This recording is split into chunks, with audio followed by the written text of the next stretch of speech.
let's see here. This is the part that I wish I was more tech savvy and I'd have a big ta-da, or some Maceo Parker playing the introduction and lights and a big Kiss pyrotechnics display or something. So let me see if they'll let me know if you guys let me know if I think we are on. Yep, it looks like we're good. Now let's see if people will tell me that we're.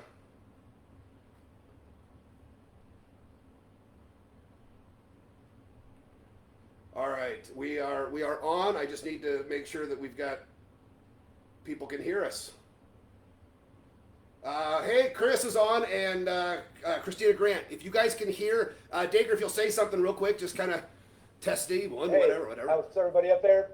Great to see you all tonight. I'm coming live from Aiken, South Carolina. Perfect.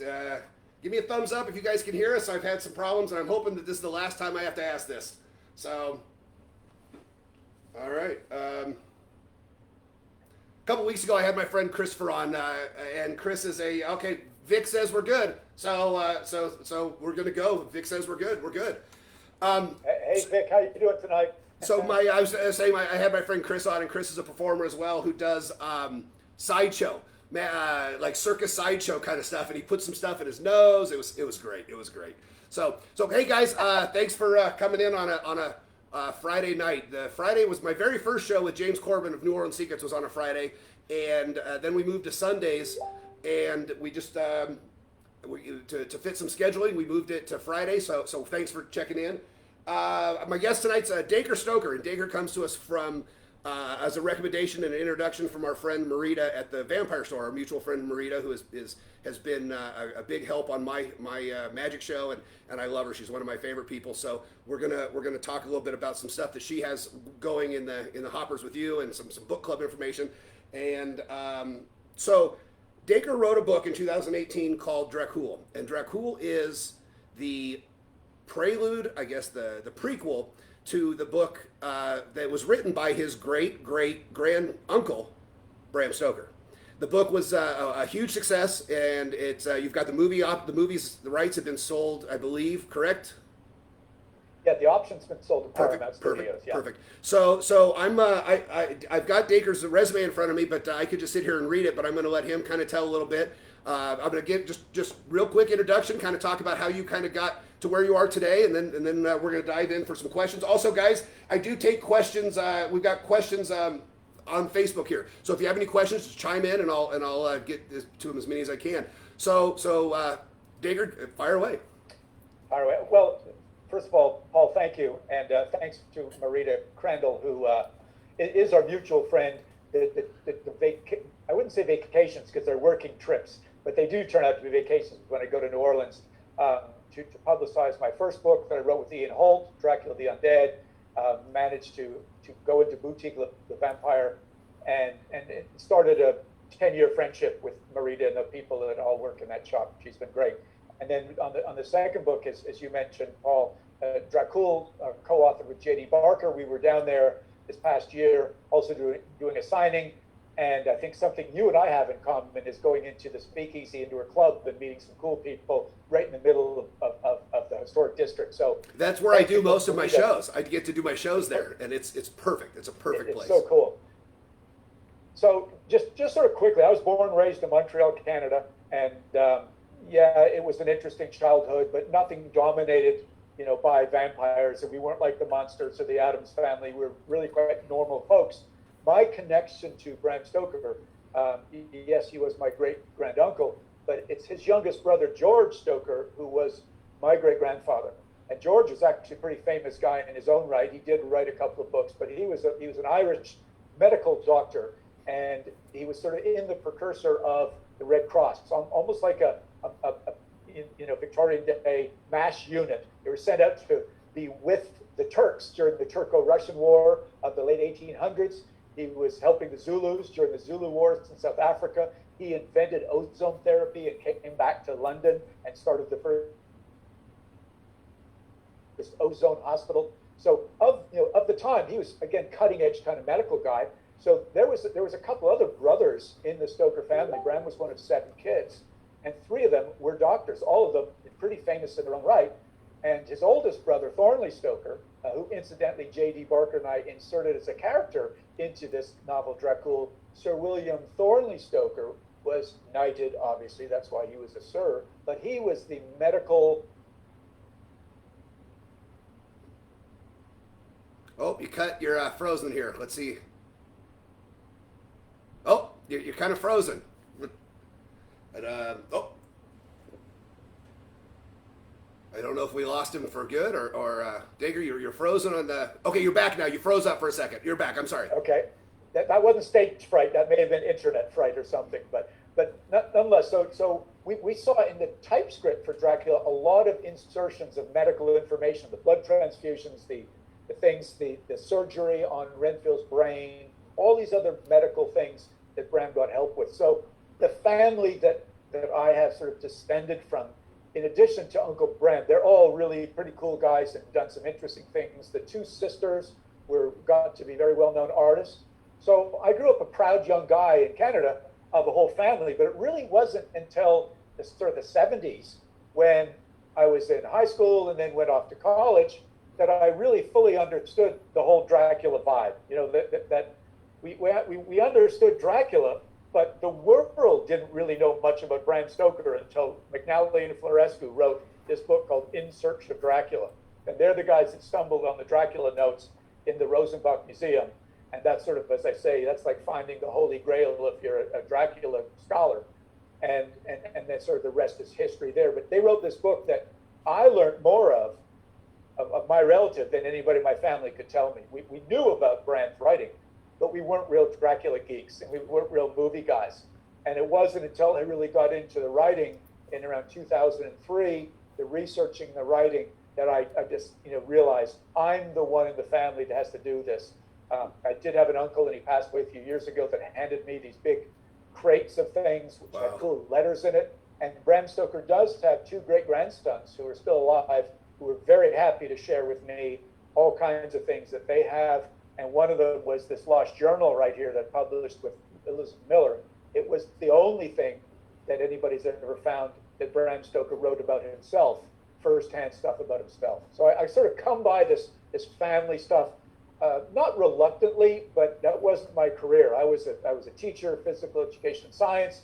I trained for the Olympics. Well, that's what I was just going to say, is that the Dracula... So, the Dracula business came later in life. I mean, the role that you have now with Dracula, you had quite an accomplished life up until this point as well. You trained Olympic athletes. You were a victim of the boycott in that the Soviets Olympics. You didn't get to go because of the boycott. I mean, so tell us a little bit about Dacre as the person before the quest for Dracula. Well, I was pretty serious through high school and college and sport. That's why I didn't have a whole lot of time for getting ahead of anybody else watching Dracula movies or reading Dracula books. So I was training in an obscure sport called modern pentathlon, running, shooting, swimming, fencing, and riding for Canada. And I'd seen the Olympics in '76. I actually worked at them in Montreal as an equine drug tester. I see as you're pouring beer, that reminds me, I was actually taking urine tests from the horses in the equestrian events. But it was I caught the bug. I love this Olympic thing, and I was a pretty good all-around athlete. But I decided I'm going to train for this 5 sports, and so sure enough, I got pretty good at it, and good enough to make the junior Canadian team for World Championships for 2 of them, a senior Olympic World Championship, and then the Canadian team in 1980, but at the last minute we got boycotted because of the Russian invasion of Afghanistan, and the games were in Moscow, so most Western countries didn't get to go. And to cut the story short, I realized when I started then teaching full-time, I was not able to train at the level to continue my Olympic dream as an athlete, but it fell into place that I could become a good coach. And I became a coach of the ladies first, and we actually won a world championship in '83. And then I got the job to take the men's team and really sort of fulfill my dream of making an Olympic Games to 1988 in Seoul, Korea, where we actually had our best finish ever as a team for Canada in 11th place out of 24 teams. That's awesome. That's awesome. So when you're retired? You've retired from teaching. You're no longer a teacher, correct?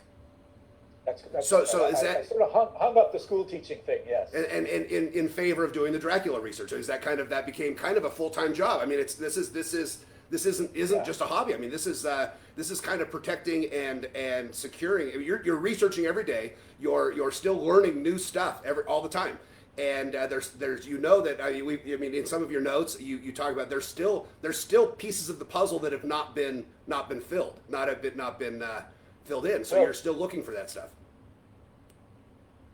That's it, Paul. The thing is, if Bram Stoker had written an autobiography and left things about himself to us, I'd be out of a job. And many scholars would have kind of folded up the tent and said, oh, okay, we figured out everything we have to figure out about Bram Stoker and his inspirations for writing Dracula. But he didn't. And I think the reason why, Paul, is he was a very humble guy. He wasn't all about me. His life, the last 27 years of his life, was all about Sir Henry Irving, the famous Shakespearean actor. His life was totally devoted to that guy. He only wrote on his holidays and when he was on ships crossing the Atlantic eight times, that's 16 crossings. On his free time, he wrote, that was himself coming out. And he wrote poetry and romance and horror, obviously.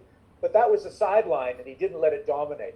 So as a result, people like me and many other scholars, the people who analyze Dracula, look for these tidbits. If we find anything, it's really up to sort of like forensic pathology, really, to put these pieces together to figure out what new stuff do we now know based on this latest piece of the puzzle that we found. And that's kind of what JD and I did with Dracula, is we found some pieces, and one of them was the missing 101 pages from the typescript. We didn't find the pages, but I found clues that helped us figure out what was missing and used that as a way to twist something around that nobody's ever done before and written a prequel to Dracula as if the novel was real, as if Bram Stoker wrote the novel as the true story, a warning to the world. Well, before we get into the questions, because I'm a crazy talker and a crazy question asker. So before we get into that, we have a few things we got to cover real quick. Our friend Marita just joined us. So Marita, you missed. We were singing your praises earlier. We talked about how much we loved you so much earlier. So Marita and you are working on a project that we want to kind of announce real quick. Marita has started the Vampire Library Book Club out of the Boutique des Vampires in New Orleans. It's the website is we're going to put the website on the Facebook link, and then I'm going to put it again later where you can buy into the book club. The book club meeting is going to be on July 26th, so all that information will be on the website, the link that's coming up. And Dacre has a discount code to buy books directly from him for so go ahead and talk a little bit about that, and then I'll do that. Actually, I've just started a cool thing with a friend of mine in Mexico. We've got a Dracula store on Etsy. You got to go check the store out. So we're giving a 20% off coupon that's going to start in July, and you just have to put in Dracula, the name of the book, Dracula 20, and you'll get a 20% discount on anything in the Dracula store. And it's all kinds of cool patterns, designs that are then put obviously in the products. I mean, stuff like this, like right up here, and other cool stuff like this early edition of Dracula on ties, on well, the T-shirt and your T-shirt designs are awesome. The T-shirt designs are really cool. So again, today you announced the first ever officially licensed from the estate of Bram Stoker. Oh, you want to pull that down? This is new today. This is absolutely hot off the press. The first time a Bram Stoker bobblehead licensed by the estate with his walking stick has hit the marketplace. These are actually on our BramStokerEstate.com website and also at the Bram Stoker Estate Etsy store. And this weekend, because of Prelude to Father's Day next weekend, these are at 15% off. So if you want to get yourself a first ever bobblehead, soon to be a collectible, check that. And they have a certificate signed by you, correct? Yeah, we've signed a certificate that comes with these things. So Perfect. Soon to be a collectible. It'd be pretty cool. Thank you for reminding me that. Yes. Paul. So the link will be coming up soon. If not, I'll put it on later for the book club. Also, the other thing we want to get out of the way real quick is, and this is the last time I'm going to mention it, I promise. My 38 blocks effect that I put out with Gemini Artifacts and Vic. Dacre's been introduced to Vic, and I think there's a good friendship building there as well. I sent Dacre one of Vic's Dracula books, and he's got his there, and I've got mine here. And if you bought If you bought 38 blocks in the first 3 or 4 weeks, that it was you went into a drawing. Vic sent all of the names to Dacre. He's got a bag with little cards of all of the names in there. So we're going to draw for you win. I think I have number 1 in the artist proof number 1. I think Marita has number 2. I think you have number 3. My friend Rob Walker has number 4, and this the one that you're going to get is the artist proof number 5. It comes with a vial of dirt from Transylvania, from the castle, and we're going to talk. We're going to talk about the castle. It's on my list. So Dacre, if you want to go ahead and fire away, draw a name, and we'll get the winner taken care of. Okay, the winner of the Dracula, which is actually a wonderful reproduction of the first American edition of Dracula. And you have an original, right? You have one of the American editions, and have held them side by side. An original, and my wife couldn't tell the difference. She thought I was pulling the wool over her eyes. Said, look what came in the mail. Oh, did you go buy another original? Said, it's a reproduction here. Anyway, William Knecht, K-N-E-C-H-T. Perfect. So Vic will get me that information. Congratulations, William. All right. Great job, man. Vic will get me that information. I'll send the book off. Now, if it's okay with you, I would love to draw a second prize and give him a copy of Dracula. Is that okay? That's awesome. Thank you. That's great. Fire away. Since there's a number in here, let's just jump in here. So this is the paperback edition of Dracula, and it's Joseph Gargano, Gargano, Joseph. All right. Gargano. So Vic, if you'll get us that information, we'll get those books off in the mail this week. So perfect. All right. So we got some business out of the way. So now we can dive into some questions. So we can talk all night. So if there's something you want, and I get sidetracked on asking questions, that just butt in and say this is what I want to talk about. So vampires are a big deal. Vampires have been a big deal. They're a big deal to children. They're on cereal. They're on daytime, morning cartoons. They're still a big draw on movies and TV shows. True Blood was a huge success and still sells merchandise. Dracula was not the first vampire in literature. There were vampires described in literature before, but Dracula is the one that is stuck. Do you think? What do you think? About the character Dracula? Why in 2020 are we still talking about Dracula? Now, Dracula is one of the longest in print books. It's never been out of print, correct? Yeah, that's right. Yep, never been out of print. Published in over 30 languages, adapted into over 600 different. There's been a Dracula in over 600 different films. Got a good friend who's a professor who's written a book called Dracula Visual Media. And he's listed every single appearance of a Dracula in video games. His name is Dr. John Edgar Browning. Cartoons, comics. It's incredible, the full breadth of vampires. But to really answer your question, Paul, I think we've got to go back, as you mentioned, to the beginning. And it's actually even before Joseph Sheridan Le Fanu wrote Carmilla, or John Polidori actually wrote The Vampire, or Reimer wrote Varney the Vampire. It's actually something in the 1700s and possibly even before that. But I'm going on what I know Bram found out. That people were misunderstood germ theory, biological decomposition. There was a lot of plagues and things running through the world. They didn't quite understand how death happened. They knew it did, and religion kind of told them, live a good life, do your chores, work well, respect your elders. You'll die and you have a good passage to the afterlife. But when weird stuff started happening, like these plagues and body disfigurements and different things that would happen, droughts and cattle diseases, it was like superstition started creeping into people's thought process. And if religion wasn't answering the question for them, and even to this day, religion can't always answer our questions, we always think of the other world. What else is going on? And then we analyze in a very scientific way. This happened this way, it's got to be this. But we know there's more to it. And we know that there's more answers in the paranormal world that we're able to answer. And this is one of these things, that superstition and the desire to know more opened up people's minds to possibly these things happening in the afterlife, or at dark, after night, when you didn't really know things, or what was going on. And so there were many treaties that I found online. Obviously, Bram didn't have the internet, but I do know the libraries that he looked in. I do know what was in the libraries at the time. And when Bram was writing Dracula between 1890 and 1897, it was commonplace that scientists and people of the church were writing books, not crazy stuff, that were recognizing trance and symbolism and ESP and mesmerism and ghosts and vampirism, because it was emerging out of, as I said, Eastern Europe and these strange deviant burials and deaths that would happen when people wouldn't understand why. Brand even found an article in the New York World newspaper when he was over in America that mentioned the vampire scare in New England in the late 1800s, which was, when you analyzed it, it was simply tuberculosis that was killing off people.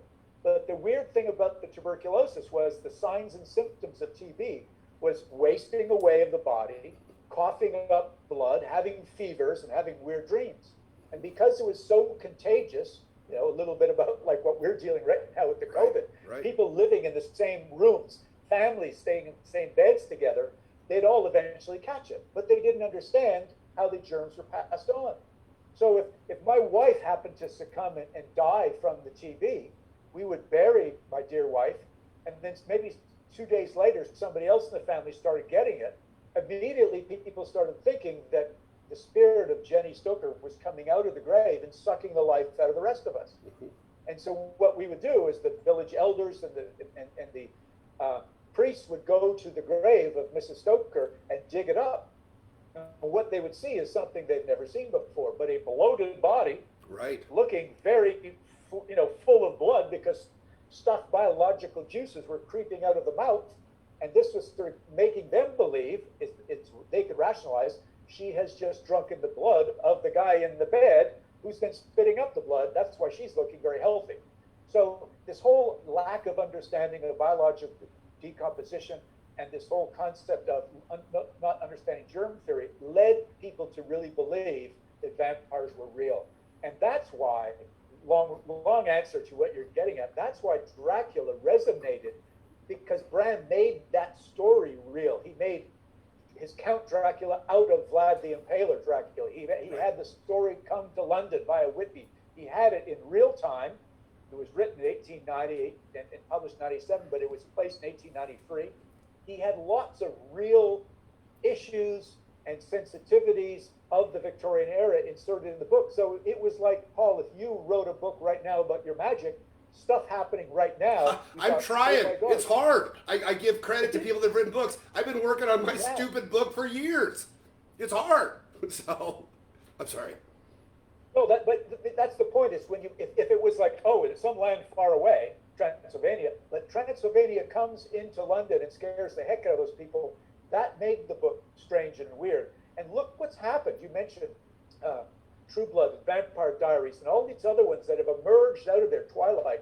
They've emerged from what Bram started with Anne Rice and Stephen King and many others in between, to become people amongst us that look like us, act like us, behave like us, but they obviously have this sort of either a contagion or something that wants to take your life from you. So you bloody well better watch out.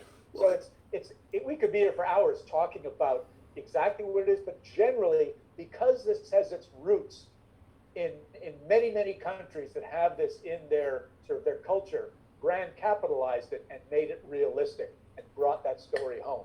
Well, and we talked a little bit about this before I hit the live button. Having a stake and having a vested interest in not arguably, in undisputed, the greatest vampire story ever written.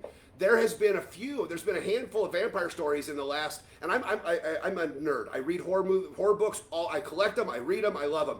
There's been a handful of vampire books in the last 10 years or so that I think have been really good pieces of literature. You think you've got, we talked earlier about the Historian, the other one, and I don't know if you've read the Guillermo del Toro books.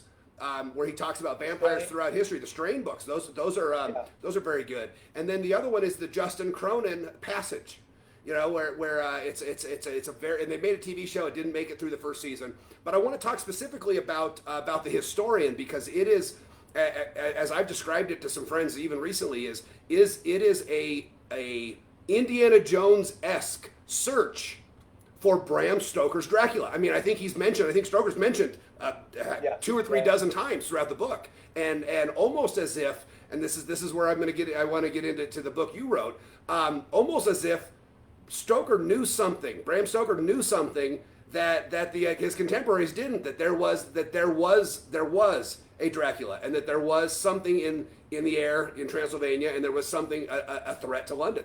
So talk a little bit about it, if you would. You said you were lucky enough to have lunch with the author of so talk a little bit about the historian. We'll give her a little plug because it is a great book. It is a very, very entertaining book. And then we'll use that as kind of an introduction into talking about your prequel, your backstory for Dracula. So, well, first of all, I loved reading the historian. It gave me that feeling that starting in Oxford University, it's starting in these libraries with this, digging into books. That books are knowledge, and knowledge is power, and that's really what she was trying to get at. That what if this master vampire was a creature that over the centuries, because he's immortal, collected knowledge, and think of how much power that would be. And so she is from Eastern Europe, and she traveled. The character in the story travels through areas that her father in real life took her on, and so she was able. It was sort of semi-autobiographical. You feel that you are on a journey with her, traveling through Europe as you're trying to find and going through these different castles, these clues, very, as you mentioned, very Indiana Jones-esque, to sort of figure out who is this Dracula, where is he, and if he's immortal, is he still undead or somewhat alive, and what's his gig? And I had a lunch with her a couple of years ago up in Asheville. We got a mutual friend, Asheville, North Carolina, and it was really fun because I was in awe of her, and she was kind of like, oh yeah, but you're vampire royalty, and it's like, yeah, but I wrote this one book at that time, Dracula the Undead, and she had read that, and it was like we were back patting each other on the back with the books. One of the cool things I do have to say that I give her a lot of credit for is, as great a book as that was, and it was a really good seller, you might wonder why it's not been turned into a movie. And the reason why, she was, I guess, lucky, or she had a really good agent or a great chip to bargain with. She retained the rights of control over the screenplay. And a lot of times, authors don't. Once you sign away the option and then sign away the rights, most studios, unless it's an independent film, really just say, goodbye, we'll have the writers call you if you need something, we'll see you at the premiere. She didn't do that, and so she's actually been working with screenwriters over the years, vetoed numbers of them. It may never become a movie because she is sticking to her guns, and if it is, it's going to be the way that the author wanted it to be. And that's great, because I take my hat off to her. If you have not read it, please go out after you read Dracula, read this one, and you'll have an appreciation for Bram Stoker. I trust me.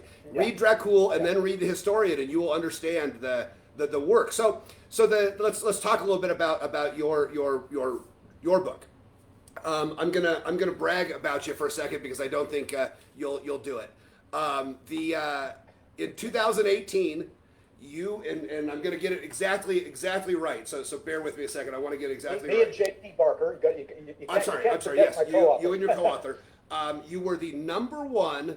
I keep hitting my mouse. Let me move this out of the way because people keep seeing the stuff pop up on the screen. You and your co-author wrote the #1 best-selling horror hard fiction novel in the UK. Your book sold more than any other hardcover novel published in the UK in 2018. Well, I went online and looked up. I got 5 other books, other hardcover books that were published that year. That some of them you're going to recognize. Some of you I may only know some of them because I'm a horror nerd. We've got Cabin at the End of the World by Paul Tumbly. It's a very popular book. Paul Tumbly's become very popular all of a sudden. We've got I Am Behind You by John Lundquist, who is the author of Let the Right One In. He published a book that in the UK that year. We Are Where the Nightmares Go by C. Robert Cargill. Unbury Carol by Josh Mallerman, which he wrote Bird Box, which was the huge Netflix, and this is the And one. actually, Josh is a good friend of JD's of mine. We got him to put a little blurb on Dracula, so we're good friends with Josh. Awesome. And then here's the one that will blow people away. And this, I just looked this up about a half hour before we got on. The Outsider by Stephen King was published in 2018. So your book sold more in the UK than The Outsider by Stephen King. That's pretty awesome. I think that takes right. I trust me. If that happened to me, it would be on every T-shirt I wore. I think that adds a lot, and I think what is awesome about this book, and Vic and I, my buddy Vic and I talked about this morning. What is awesome is the authenticity of it, because it is kind of two stories running parallel, and it's so I'm not gonna sit here and talk about your book. So I'm gonna let you talk about your book. How did how did it come about? How did you decide on this story? As you mentioned earlier, you tied some of the other relatives into this book as kind of as Bram's journey to discover where his path. At the same time, Dracula. So I'm going to shut up and fire away. Well, I'm going to start, but please interrupt if there's something you need to ask about as and we if there's go, any or questions, a question comes in, because I can go on forever. But I do have a question that I want to get to later, so I'm just going to tell you right now because I don't want to forget as it follows. Our friend Bill Barkley asks, can you comment more on Stoker's work in the theater and how that impacted his writing? So we'll get to that, but I just don't let me forget that one. Okay, I believe it did have a lot to do with it, so we'll get back to that. So when chronologically look at everything that I have, when I started in 2003 to research, to write Dracula the Undead, and then found the Lost Journal, and all the things that I have done, it just, as you said, it's every day, digging, going on trips to Ireland, to England, libraries, private archives, university archives, Cruden-based Scotland, Romania, finding things, meeting people that know more than I do and always will, but putting these pieces together. I really did look at myself as a sort of forensic literary detective, trying to find these little pieces of what made Bram Stoker tick. And that's a little bit like my teaching background and my coaching background. How to get the best out of somebody is figure out what makes them tick. And I was an athlete. Bram was an athlete. Bram was a very sickly child for the first 7 years of his life. Luckily, I wasn't. But he was subjected to some pretty horrifying things, which was, I believe, because of his fevers, and he was subjected to bloodletting from one of his famous uncles, who was a famous bloodletting doctor. I also believe that he was sort of had a warped, dark sense of imagination because some of the stories his mother and his nanny told him, and I know absolutely one of them for sure. It was all that mentioned premature burial, misdiagnosis, and all this horrible stuff that I believe affected young Bram. But then as the person he developed into, he was sort of a real research rat and went into the libraries. And I've been to Marsh's library and found what he's looking at. I've been at the London Library and found the exact books. I didn't find them, but Philip Spedding did. So I know what he was looking at. But what really got me interested in Dracula was really a basic thing, is Bram had this mysterious illness, and then somehow he recovered from it at the age of 7.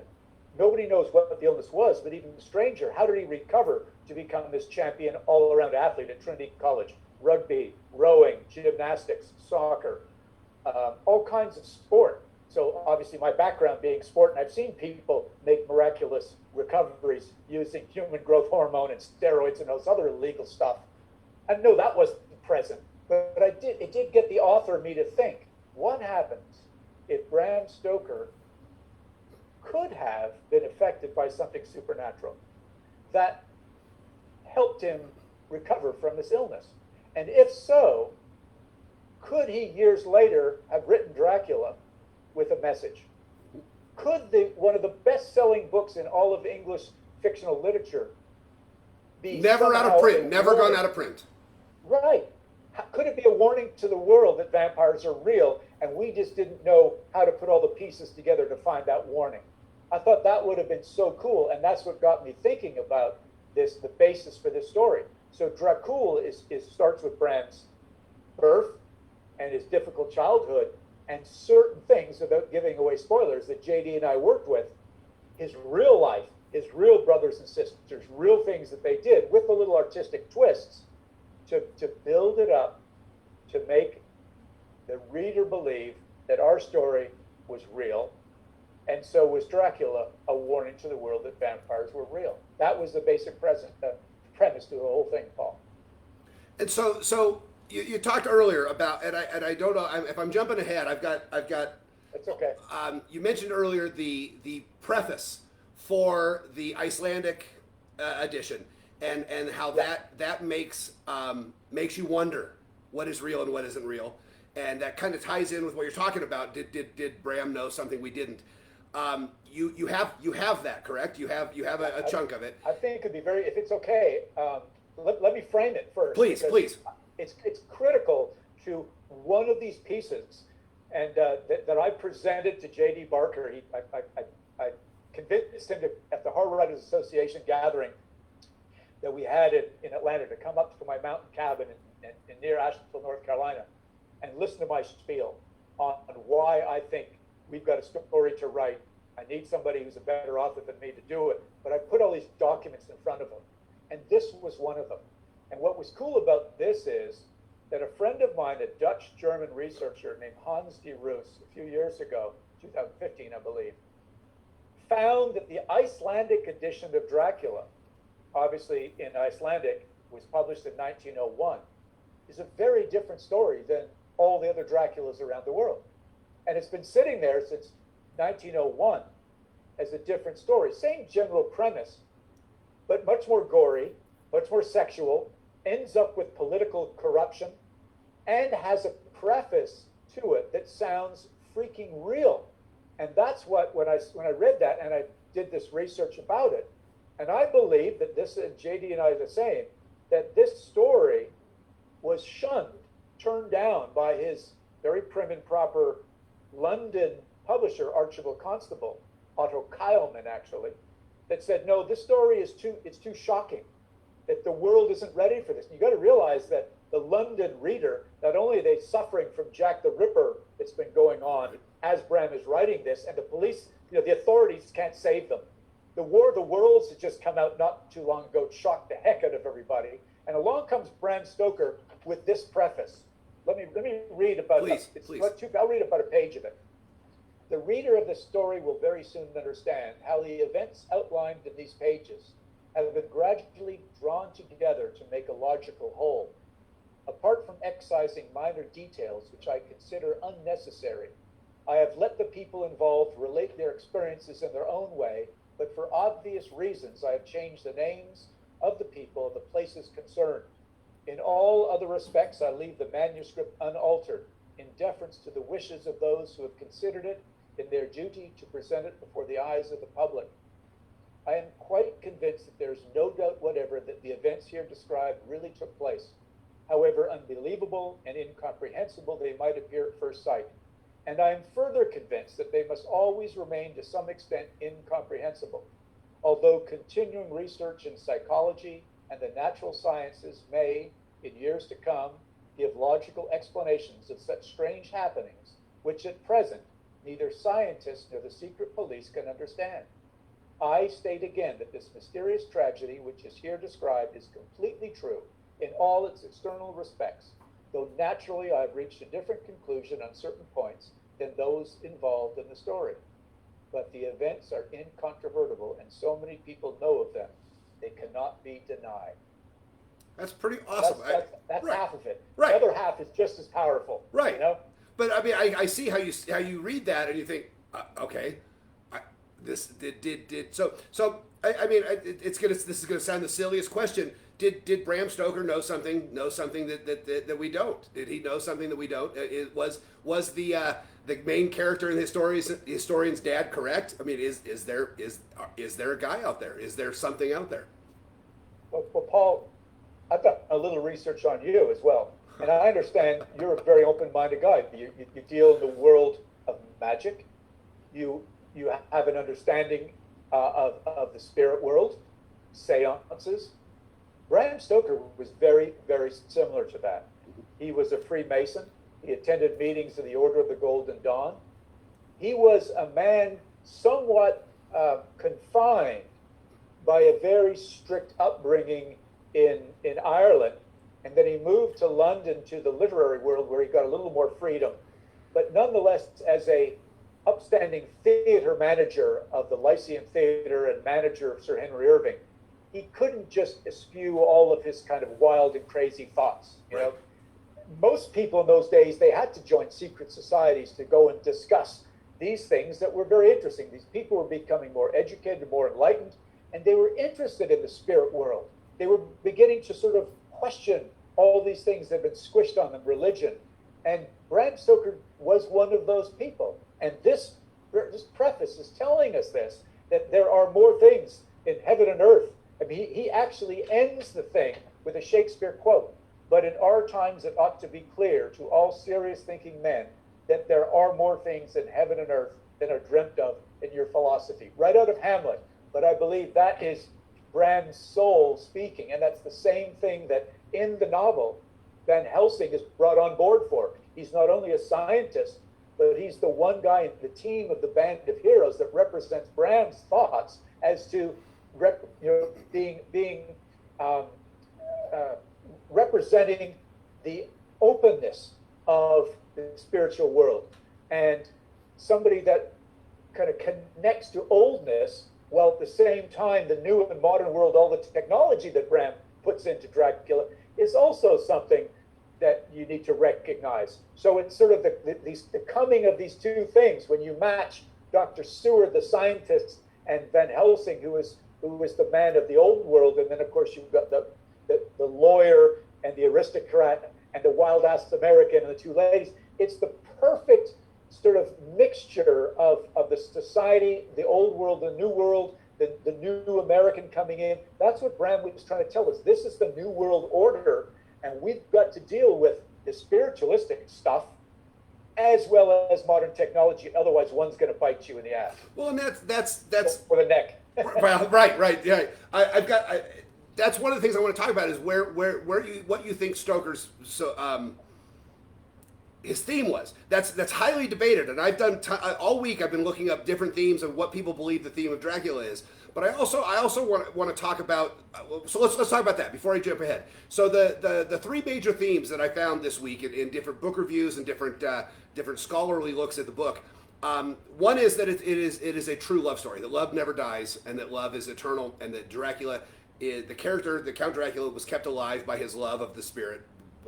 The other one is good versus evil, which the basic good versus evil, and faith comes in, and faith wins at the end. And the third is the old world fighting to stay relevant against the technology, the advances in technology, the advances in travel, the society kind of building up into an industrial society. So those were the three that kept popping up. And there were some other ones that didn't that were pretty crazy, but those were the three that kept popping up. What do you believe through your research, through your writings, through your discussing this with family, discussing this with other Dracula scholars? What do you think Stoker was trying to tell us? You mentioned earlier that it's the New World Order, so I kind of want to touch on.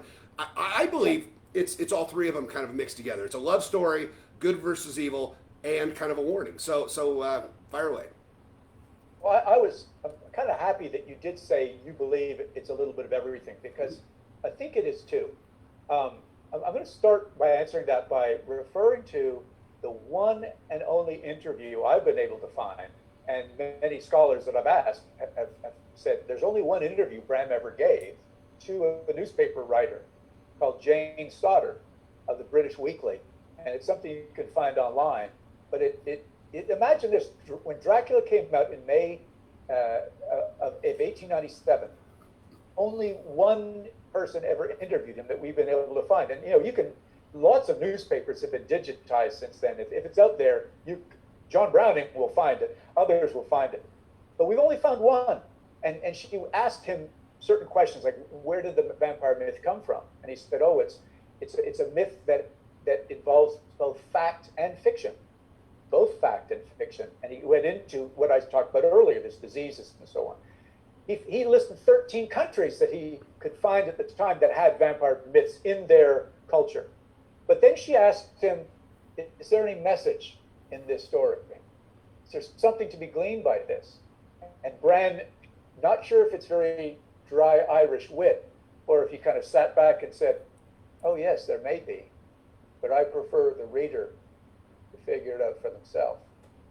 And 123 years later, Paul, people are still trying to figure it out. Right. There are more doctoral and master's thesis and high school papers written about the inner meaning, the hidden meaning in Dracula, the sensitivities that this exposes in Victorian era, and so on. But when it comes down to it, you know, again, you've written things and other people listening may write, even subconsciously, if you write stuff, if you write a story, you're going to be inserting things that have come into your mind, because most writers are pretty open-minded people. You're like sponges, you know, things come in and then they come out somewhere in the story. So even if you're not consciously trying to hide a message in the story, you're going to get something in there that is a bit of a reflection of what your thoughts and beliefs are of that time. And so therefore, I believe there is a little bit of that. I believe Bram was putting that in. He was also a religious guy. Bram was Church of Ireland. So he was Anglican.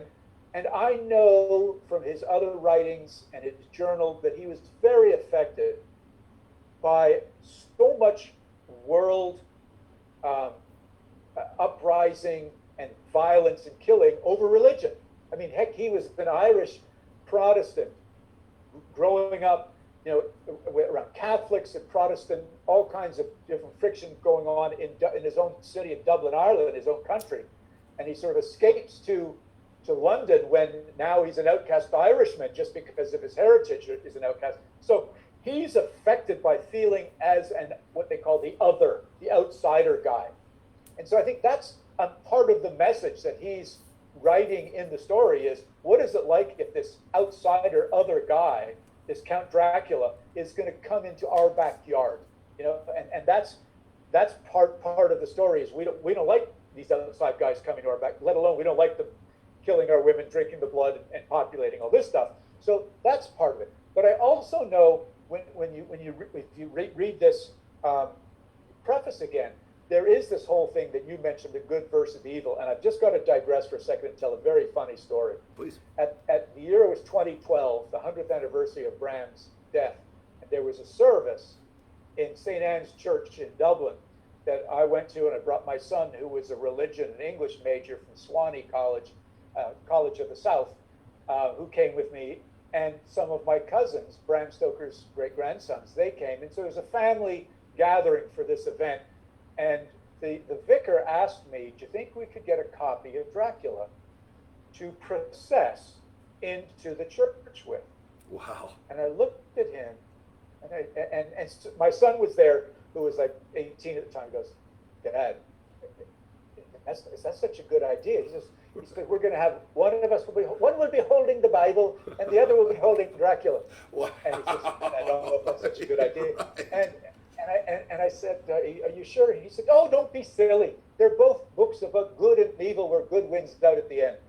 End of story. So they processed. My son the whole time is waiting for a lightning bolt. Right. And he gets up to the altar and he puts Dracula and the Bible, and it survived there nicely. It's a wonderful service.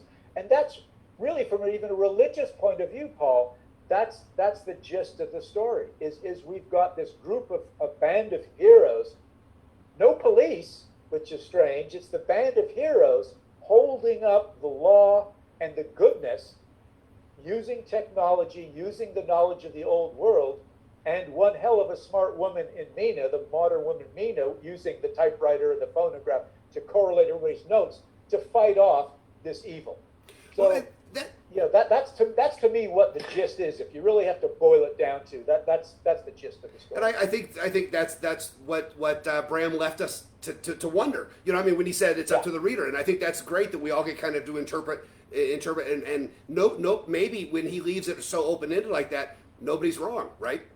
I mean, nobody's wrong. Well, it means the debate continues. I mean, that's what got you interested, isn't it? I mean, if it was like, if he answered that question and said, oh, it's good versus evil, end of story, and he wrote that down in an autobiography, we wouldn't be as interested in the novel nowadays. But because, as you said, it's open-ended, it's interpreted by movie writers, directors, stage writers, so many different people are able to take this story and essentially not be wrong.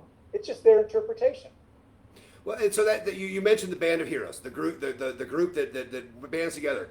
There are other characters, in my silly opinion, there are other characters that I think are just as interesting as Count Dracula and as Jonathan Harker in that story. I think there are. I think the character of Renfield. I would love to hear more about Renfield. I just think I'm a sucker. Since I was a little kid, horror movies have been a big deal to me because I like the backstory. I'm a sucker. I still, at 45 years old, I still read comic books because I think comic books do such a good job of developing backstory of bad guys. I mean, it took the Nightmare on Elm Street guys, 8 movies to tell the backstory of Freddy Krueger. Renfield is one. Van Helsing is another guy that's taken a complete trip of his own, and they've got Van Helsing movies, Van Helsing books, a whole lore around Van Helsing.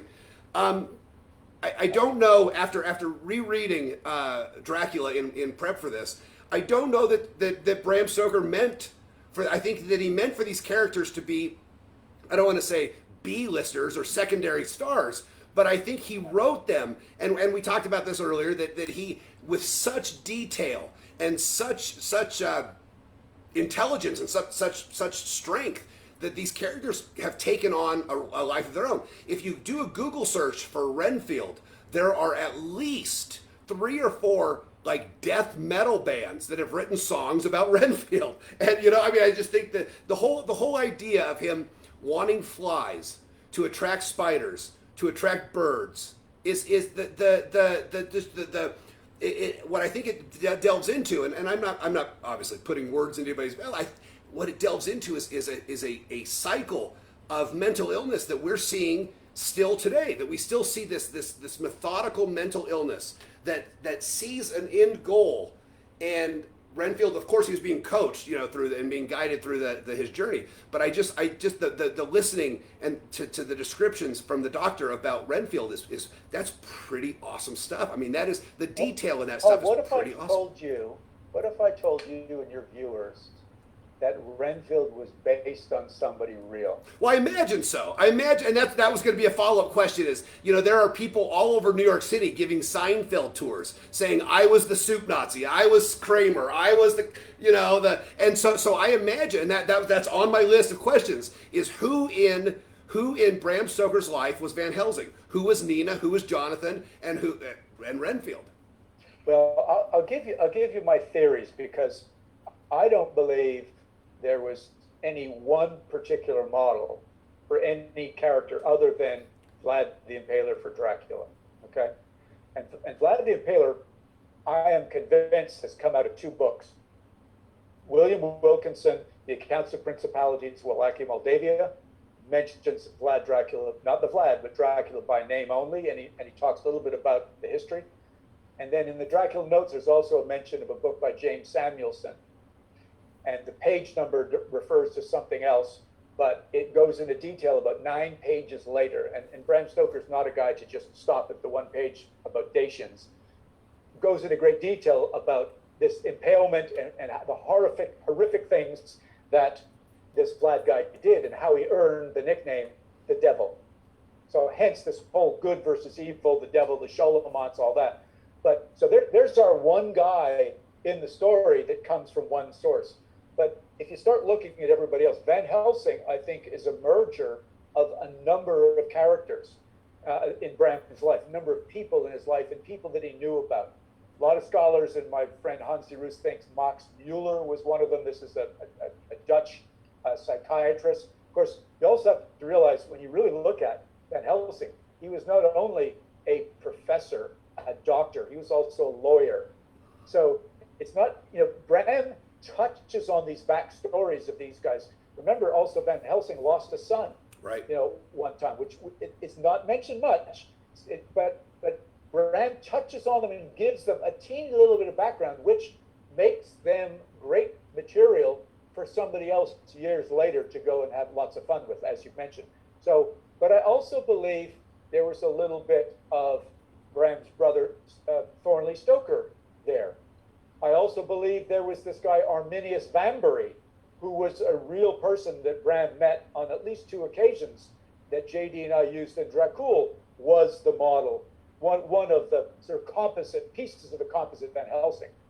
Dr. Seward, the lunatic asylum doctor, no question that was mostly Sir William Thornley Stoker, because Thornley not only was a medical doctor that did operations, he was the guy that actually in his notes showed how to do the brain trepitation surgery on Renfield, but he dealt with insane people at the hospital that Jonathan Swift, the writer who wrote Gulliver's Travels, who did go insane, left his money in Dublin to create this hospital. And Thornley Stoker worked in that hospital. And so I am convinced as I go through the novel, and I'm actually working on an annotated Dracula right now with Robert 18 Husang, that every time I see anything mentioning the mental guys, the lunatic guys, the insane guys, the bugs, I am convinced that Thornley sat down with his brother and said, yeah, here's a part to put in. Put this stuff in. This is very realistic. Because everything else in the story is based on realism. So why wouldn't Bram use that resource? He used his brother for blood transfusions. He used his brother for all the right types of knives to use when cutting the throats and beheading. So that makes sense.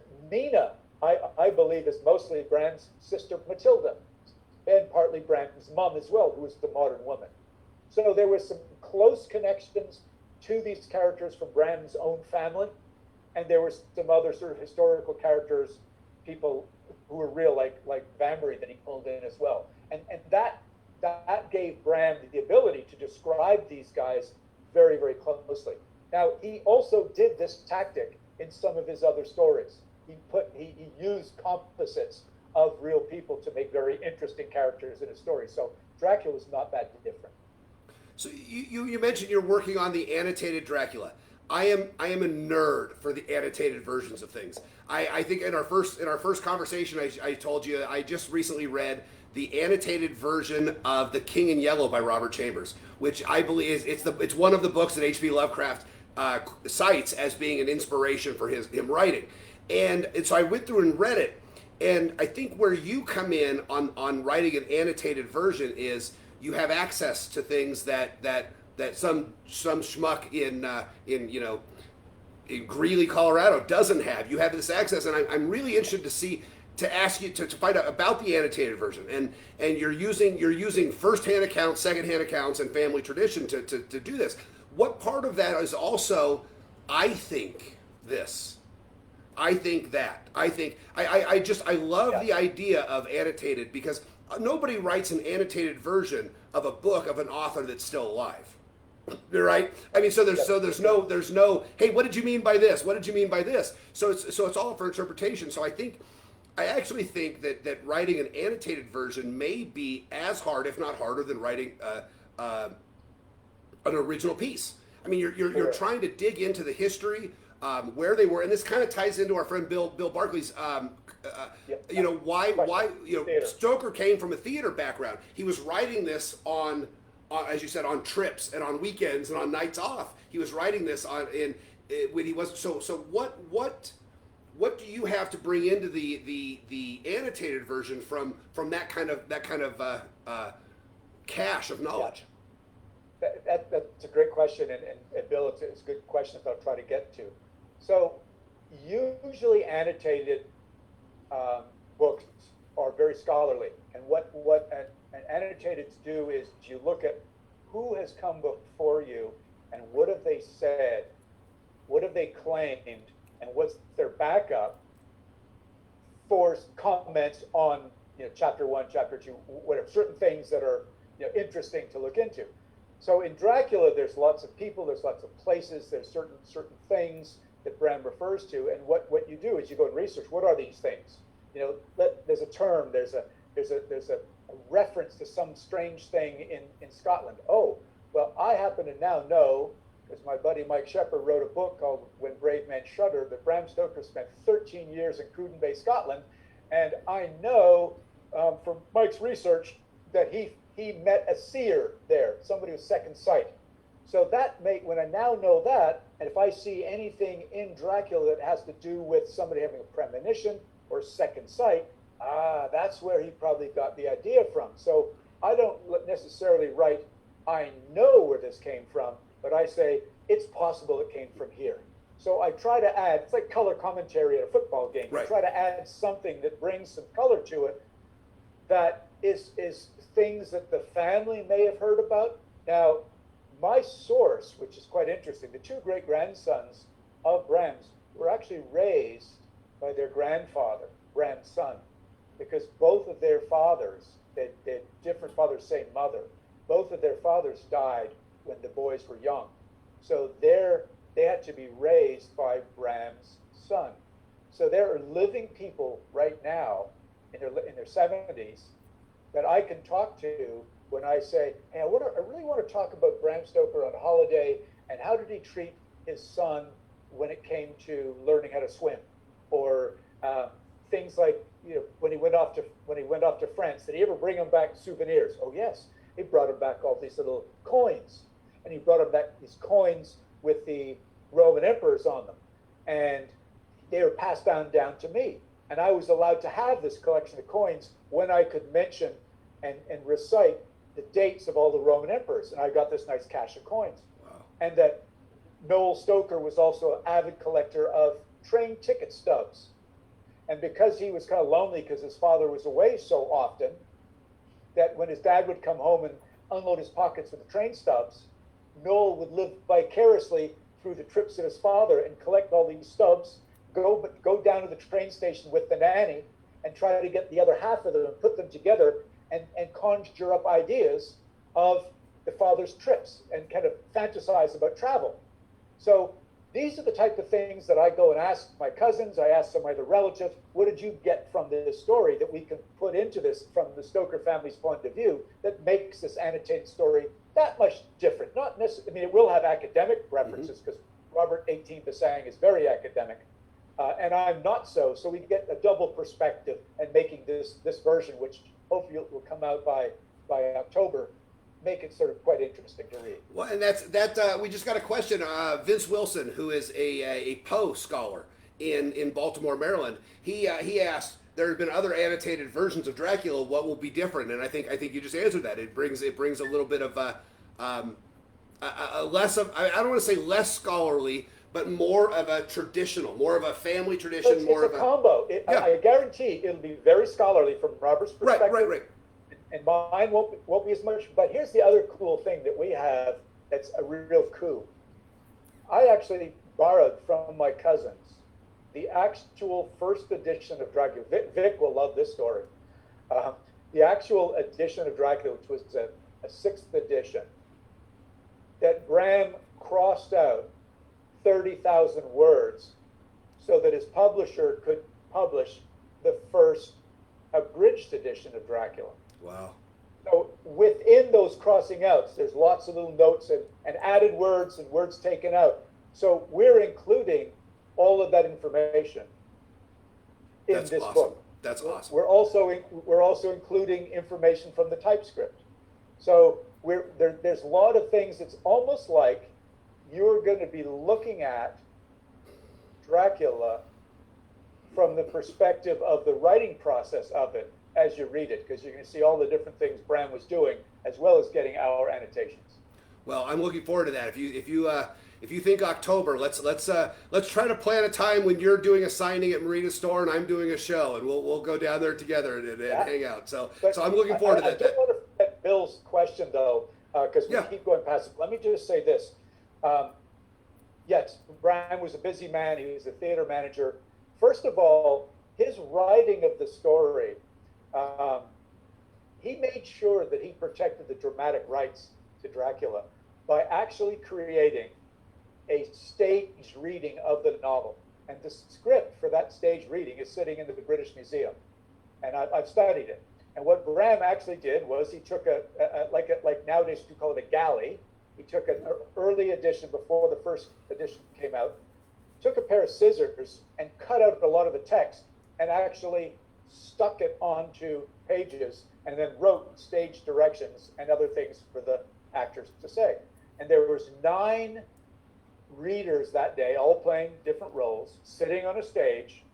They had to have a playbill on the front of the theater, and they had an audience of, I believe, 3 people, paid audience, and that was to fulfill the rights of the rules of the day, to make sure that Bram put on a performance to protect the stage rights of the story. Now, at the time, you wouldn't think big deal. Bram was not stupid.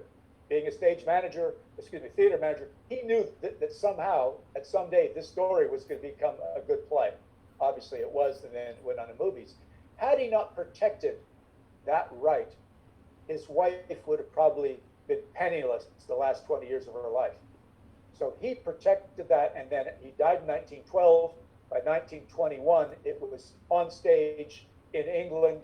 Ray Huntley played Dracula. Bela Lugosi then played Dracula. The stage rights brought Florence Stoker money, and then, of course, those rights were sold to Universal for $40,000, and she was very comfortable. So that's one of the advantages of having Bram being a theater guy, is he knew how to protect the rights. The other thing about it is, many of us believe, I say that many scholars, it's not my original thought, that he envisioned Henry Irving playing the role of Dracula. Okay. And so a part of the persona, not only just, he's got the name Dracula, but the persona of him being this tall, dark, all dressed in black, somewhat overbearing type character. So much of that was Henry Irving. And his role, Irving, who played in the play Faust, Mephistopheles, the devil, for 27 years, would have also been part of that composite of his character that made Bram, again, remember, we're looking for a devil incarnate. That's what he was looking at in his mind while he was writing the story. So that's part 2 for Bill of how did that have to play with Dracula. And the third part of it is Bram knew darn well what would get bums in the seats in the Lyceum Theater. They adapted. What they do is they would adapt plays, so people became more interested in them. It might have done well in Germany or Paris, but when Henry Irving puts it on the Lyceum Theater, you have to change certain things. Okay, that's fine.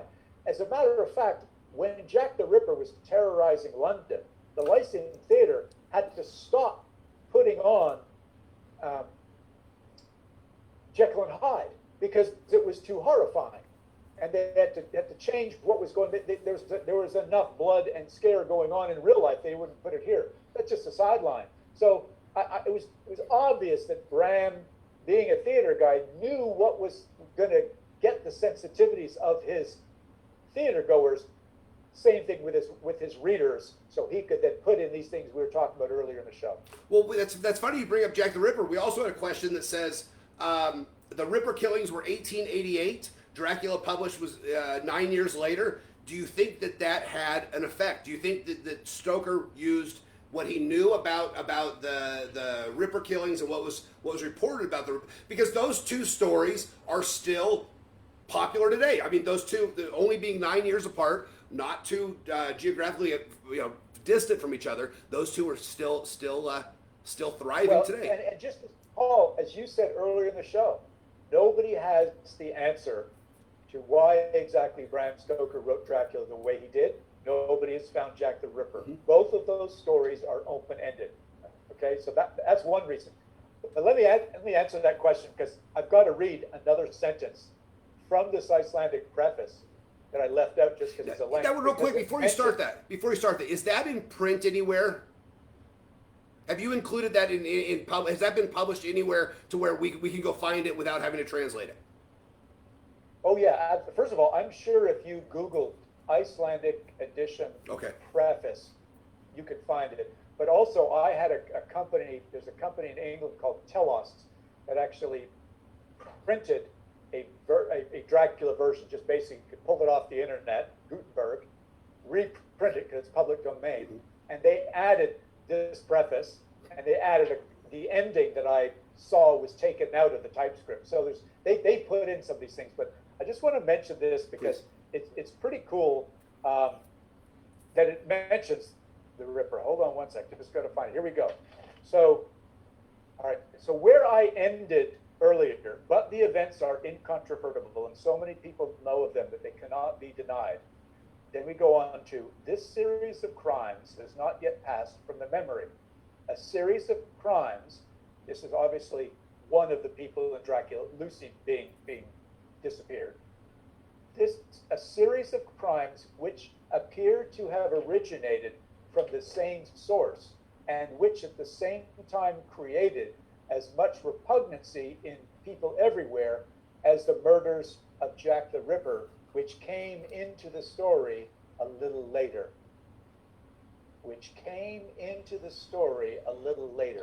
Jack the Ripper came into the story a little later. This is Bram hitting on the sensitivities, and that's why I believe he did not have any police presence or much at all in Dracula. He originally was going to put a guy called Inspector Cotford in the story. That's based on Bram's notes that live in the Rosenbach Museum. And that's why when Ian Holt and I wrote Dracula the Undead, we put one of Bram's original characters, Cotford, in the story. And without spoiling it, he's in the process of trying to catch Jack the Ripper. So imagine you are a Londoner, Paul, and you're a well-to-do person, and you're scared to death to go out at night or certain parts of the town because the police, and the police are fairly new at the time, the Metropolitan Police and the Scotland Yard, they're nothing like they are nowadays. It was just, kind of just beginning to figure stuff out on policing. They couldn't catch Jack the Ripper. They made people feel vulnerable. So when Bram Stoker writes Dracula and he brings in some presence similar to Jack the Ripper, which is this bloodthirsty count who can shapeshift and change himself and slide under doors and become a wolf or a bat and screw up our London, and the police can't stop him either. Who can stop him is this band of heroes, as we mentioned earlier in the show, with the technology, with the understanding of the old world, the Van Helsing, and science and Seward, but mostly also the strength in the modern woman who can keep everybody together like the glue. Well, I got to tell you, every shitty, bizarre magician out there is taking off their pants now that they find a connection between Jack the Ripper and Dracula. I mean, it's what a great story. So the we're about the halfway point. So we're about an hour in. If we want to take a break, I'm gonna do some general kind of business and tell the schedule. If you need, are you good? You want to sit through it? I need a refill. I'm gonna go get a little refill of my beverage. That keeps the words flowing. I'll be back in about 5 minutes. Awesome, right? Perfect. I'll go over kind of what's coming up. So thank you. So guys, I'm not gonna do a show next weekend. It's Father's Day, and I'm gonna make my kids go play frisbee golf with me. Sunday, June 26th is a really fun one. It's going to be Adam Zimmerly, who is the owner and operator of the Black Monarch Hotel. I am this virus has kind of stopped it for now, but we're hoping to get started maybe August or September. I'm going to do some mystery collection shows at the Black Monarch. The Black Monarch is a really cool hotel in Victor, Colorado. The downstairs was a casino. The upstairs was a brothel. My wife and I went and visited in December. Or January, and Adam was doing some remodel, and I took some wood. He gave me some wood from what was the dining room of the brothel. I sent that wood, I mentioned this last week, I sent that wood off to a master craftsman who is making a Ouija board box out of wood from the dining room floor of the Black Monarch, and I should have that ready to show by when Adam's on. And then July 5th, we're not going to do a show that weekend either. It's my birthday weekend. It's the 4th of July weekend. You guys got better things to do than listen to this bullshit. We come back on July 12th. July 12th is Jack Pachuta, mysteriesonthenet.com. Jack is the guy when it comes to writing murder mysteries and murder mystery parties and putting together mysteries. He's recently, because of the coronavirus, he's been doing them online. So we're going to talk a little bit about murder mysteries and why people like them and how they work. My wife and I attended his workshop last year in Milwaukee, and I've got the God Machine. I've got several murder mysteries that came out of that. Sunday, July 19th is Kim Mosier and Jen Taylor from the Booze and Bourbon podcast. They're going to be live at the Conjuring House this Monday. The link is on my Facebook page. I'm really looking forward to this. These poor women, I have stolen things from them, not knowing. I've been using the Bourbon and Booze hashtag for a couple of years, not knowing that they've had this podcast longer than I've been using it. I reached out to them, and we're gonna. I'm gonna be on their podcast in October, or I'm sorry, August. They're gonna be on my show on July 19th. They also have a really great T-shirt that I'm gonna ask them if I can't co-opt a little bit. They have a T-shirt that says, "Men that drink bourbon tell great stories." So I'm gonna ask them if I can make a mystery collection version that says, "Men that drink bourbon tell great ghost stories." And then on July 26th, we have Brian Kane, who's the high priest of the Alexandrian tradition of witchcraft. Brian runs the Omen shops in New Orleans. Brian is a part owner of the Hex stores in New Orleans and Salem. I'm really looking forward. This is another connection that came through my friend Marita. I recently sent off, yesterday, I sent off 14 messages to people that were to come on the show, and I've only gotten one no, and it was a no, not until 2021. So if you guys have any ideas of people you'd like to come on or suggestions, hit them up. A friend of mine asked me, if you could have anybody talk to you on a Sunday afternoon, who would it be? And the first name out of my mouth was Henry Rollins. So if anybody knows Henry Rollins, hit him up. I sent him a message. We'll see. Again, for Chris, if you're still out there, Zeke Powers. Chris invented a drinking game that every time I say Zeke Powers' name, he has to drink, so that's 4. That's it for now. Also, patreon.com/the mystery collection. I've added some things this week. We have a really fun one that is ridiculously expensive, but it comes with a 20 and a 23-year bottle of Pappy Van Winkle, 2 of the rarest bottles of bourbon in the world. That's all I have for announcements, and Dacre's back, so that was good timing. So I can get rid of this notepad and bring in this one. So, all right. So we mentioned a little bit about we ended the first half on the role of the theater, and Bill came back, and Bill is a and I don't know Bill's background that much, but he's a theater guy. He lives in New York City, and he's a theater guy. He's the stage manager at one of the conventions I went to recently, and he does he's a really good dude. He says, yes, Irving was part of this history. There's a lot of connection worth checking out. So let's carry on with that about the. So it sounds like you think that Bram wrote this role for his friend. He wrote this. I think there was. I mean, you can't get away from. I mean, they were really good, close friends, but also business partners and confidants and so on.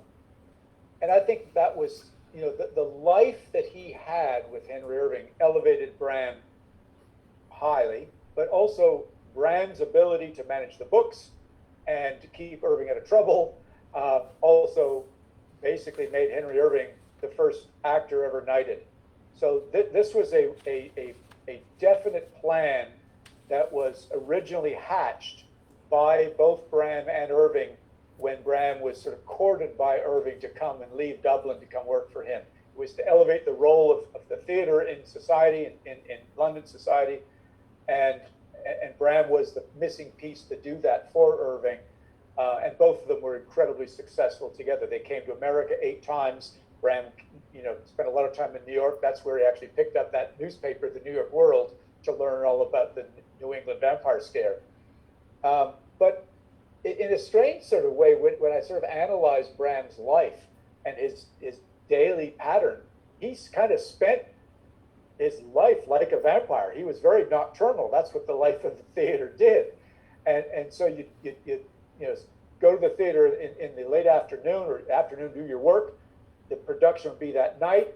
After the production was over, there was a private restaurant, essentially, but just for Stoker and Irving to bring in guests who were at the theater that night, people he wanted to be patrons and so on.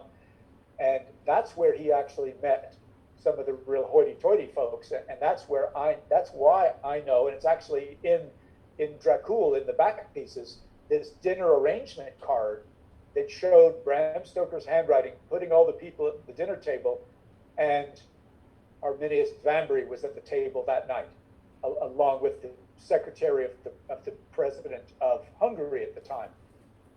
So those are some of the little clues that I actually see. It's all because Bram's life working for Irving and managing the theater were so visible that so many of the letters that Bram and Irving wrote, the telegrams Bram and Irving's between, are all in the Stratford Museum, and you can go and look at these.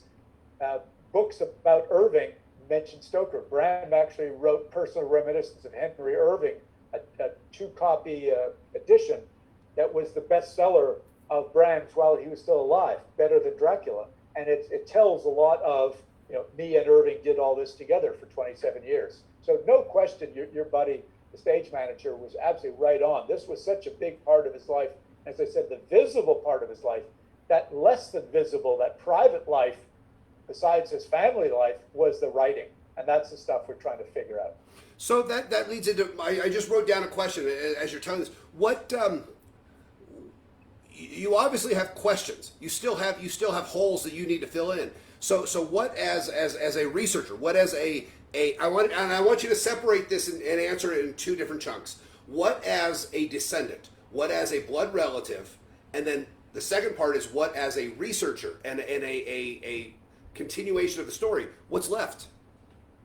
What's left? What holes do you want to fill as a family member, and then what holes do you want to fill as a scholarly researcher of the work, taking out the emotional attachment of the family? What's left? I mean, you mentioned in the notes that you sent me that you believe Bram created this puzzle, and that there's still pieces missing, and so what's left for you in those two different roles that you've kind of been cast into?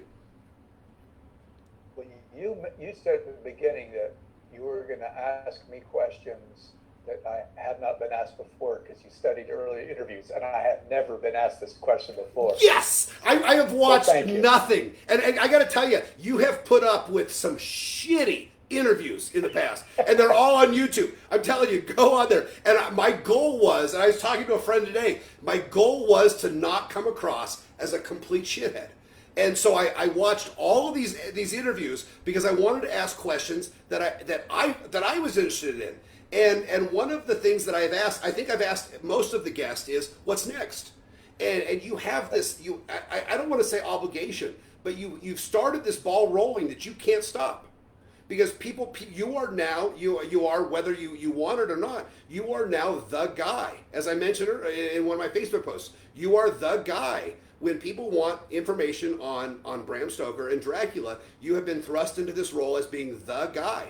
And so there's I imagine that there's this conflict in you because part of you wants to do this as a family history and kind of to preserve for your children, for their children, but also you kind of, I imagine, and correct me if I'm wrong, you kind of feel this obligation to represent what the work is. I mean, it is not just a scary story. It is one of the, I believe, one of the greatest pieces of literature ever put together, which is why it's never been out of print. And people are recreating first edition copies that are going for $400-500. I mean, so it's so you have this I don't know, unwilling or just I don't know, you have this obligation, I guess, to so I'm excited that you've never been asked that, and it's yours. And I thank you, because there is that side where everybody just wants to,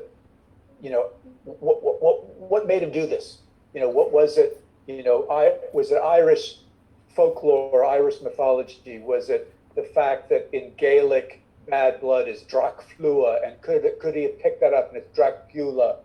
But that aside, that's kind of your question number 2. But question 1, I think I've sort of exposed, maybe not the right word, but begun to figure out that Bram was a very conflicted man.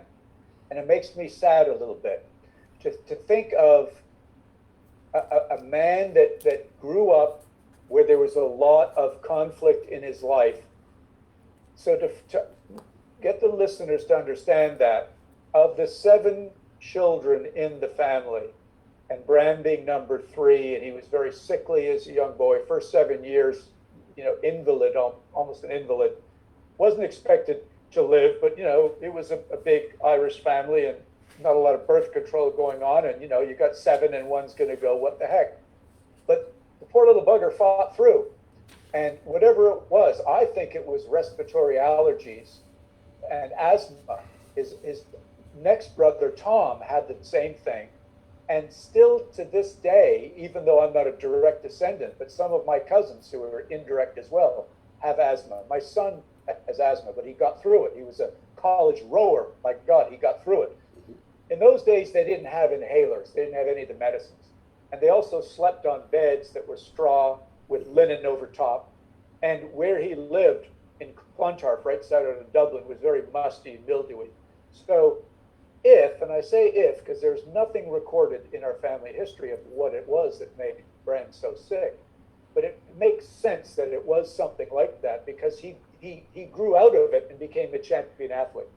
And when I looked at medical journals and talked to doctors who are historians, they said, well, there was scarlet fever, rheumatic fever, these other illnesses that he could have had that would have had the same result.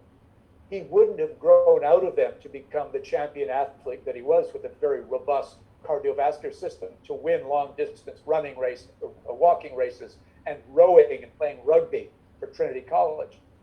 So asthma is something that you do grow out of, but only if you move away from what's causing it. And the Stokers did move about 8 or 9 times to homes around Dublin to get closer to good schools for the kids and where the other members of the family work. So they moved around, and as they moved away, they got to healthier environments. And so it pains me a little to think that poor young Bram was very sick, and somehow he came out of this. I'd like to know what his life was like. But also, he was the one in the family that was not a scientist. There was 3 brothers who went off to medical school. One of his brothers was a civil servant, and his 2 sisters were very highly trained in the arts. And yet Bram towed the line as, while he was still at college, he went and had to work in Dublin Castle in a very boring job as a clerk in the Petty Sessions legal department. So for a guy with a super creative brain, having been also a champion athlete stud and head of the Philosophical Society and Historical Society, he's now stuck in a basement doing really boring minutia. And his father retires from Dublin Castle to give him a job, so Bram becomes the breadwinner for the family. And yet he's got this horrible job, and yet what he wanted to do was write. And I can say that honestly because I found his journal that his cousins had that he kept during this boring job in the castle. And he was trying to have this creative outlet going on, but also he used to love to sneak out to the theater. And he'd go to the theater with his father, and they would critique and talk about the theater and how they could do things better, the costumes and the dialects and all the rest. But as soon as he made an overture to his father that he thought he'd write a play one day, his father sent him a scathing letter and kind of slapped him down and said, no, the theater is no place for you. Get your butt back into Dublin Castle. And so that was like this major kind of hammer down, which again, I think makes Bram very sad. And so to me, I'd like to know, if I could sit down with the guy, what was it like? How did you get through this? Because there was obviously some very dark, oppressed kind of years until he met Sir Henry Irving, ironically, because he writes a really good review, because he snuck out of the castle and wrote theatrical reviews pro bono just to have a hand in writing. He loved the theater so much. And he wrote a great review of Irving. Irving said, oh, I must meet this man who wrote a nice review of me. He ended up offering him a job. And that became Bram's second life, to get away from the oppression of his father, of a very conservative environment where they didn't allow people to kind of write freely, to go off to London. So that's the answer to the first part of your question is, I really feel sad about that first part of Bram's life. And, it pains me to wonder how bad it really was. So you brought up if you could ask him a question. And a couple of weeks ago, I had my good friend Keith Olson on, and it's a great episode. And if you get a chance, you should go back and watch it. He was in law enforcement in northern Colorado for 40 years. I have a bit in my show that I've stolen from Keith's research. And I started this deal when Keith was on about rapid fire questions. I was going to hit you with a question, get a quick fire answer. And so I have a list here. Well, I asked Keith a question, a rapid fire question, and 20 minutes later, I got to the next question. So I've abandoned the idea of rapid fire. But one of the questions I have on my list here, you have a time machine, and you have the ability to ask Bram Stoker one question. And you get to sit down and you can ask Bram any question about your family, about Dracula, about Lair of the White Worm, about Henry Irving. I know. See, I told you. I was going to ask questions that nobody else was going to ask because I watched you put up with a lot of really shitty interviews. And I didn't want this to be an interview. I wanted this to be a conversation. So you can come back to this, or it could be one or two. I don't want to limit it to one. But if you could have a conversation with Bram Stoker, what would you want to find out? How about this? We'll separate it into two. You've got one on family, and you've got one on the scholarly research. So what would you ask? What would you ask him? All right. On the family side, I mean, I want to know what the hell made you so sick. You know, what was it? And were you bloodlet? You know, what saved you? You know, what brought you back from near death? Because I'm convinced that his uncle Edward Alexander bloodlet the poor guy, and I've seen this treatise that Edward Alexander wrote, and when they bloodlet people in those days, they didn't just put like a leech on you and take a little bit of blood out. They basically take out enough blood until you passed out, and then after you passed out, they rehydrate you with claret, red wine, and then add some oil. So you'd be dehydrated as a little kid and then drunk. So I want to know what was going on there. Well, that's a point later. Is I want you in your Stoker on Stoker presentation. You mentioned the bloodletting, and I don't want to get away from that. Hold that. Yeah. So I want to know about that, and then the scholarly one. I'm still interested in the Dracula notes, and everybody is in the Dracula notes. He lists his characters, and his original name for his count was Wampyr, Wampyr. Crossed it out and replaced it with Dracula. What caused him to do that? There are theories that he was setting the novel originally in Styria, which is a province of Austria, where Joseph Sheridan Le Fanu placed Carmilla. And if Bram was doing that and then realized, oh, I can't do that, that's too close, or was he following Le Fanu who says, hey, people love this story, and it's got vampires in Austria, which we know about, I'm just going to put my story there, and they're going to know more about it. But for whatever reason, Paul, it's crossed out in his notes and replaced with the name Dracula. And of course, I don't think we'd be where we are today if the copy of the book that Vic just did a great job on was entitled Wampyr. Right. And and you wonder what deliberation he went over that change. Was it should I do this? Should I just, or it was like, this sucks. Nobody will ever know. I mean, it's and what that one blade of grass. What's that? That's always what it is. It is a sort of, and I think that date wise, he went to Whitby for a holiday in 1890, and in that library in the town of Whitby in Yorkshire, which is a really cool town, and any of your listeners, if you go to England and you like Dracula, you got to get to Whitby. That's where chapter 6, 7, and 8 are. Very cool place. You can walk around today, and it feels just like it did when Bram wrote the book. But in that library there was a book by William Wilkinson, and it mentioned Dracula and Devil. And that's what most scholars think, where Bram got the idea to make the change, because he found his devil named Dracula, and it's not in Styria, it's in Transylvania. And then he goes on and starts looking at other books in the London Library, one by a Scottish lady, introduced to Bram by Mark Twain. Well, and that's I made a note of that. We talked about Mark Twain a little bit ago. Well, Whitby is very famous to any of the magicians out there watching. A good friend of all of ours named Dan Baines, who runs a company called Lebanon Circle in London. he has a convention for bizarre magicians, for storytelling magicians, magicians that deal with seance and occult and that kind of stuff. And it's obviously been canceled this year, as everything has. And he holds it in Whitby, and it's called Doomsday. And he's done it there, I don't know how many years. And I have yet to make it. He usually holds it the first or second week in May, which my wife is a florist. So Mother's Day is usually the first and second weekend in May, and my anniversary is the first. So my wife puts up with a lot of bullshit, and going to London for our anniversary and Mother's Day is not one of them. Or going to Whitby is not one of them.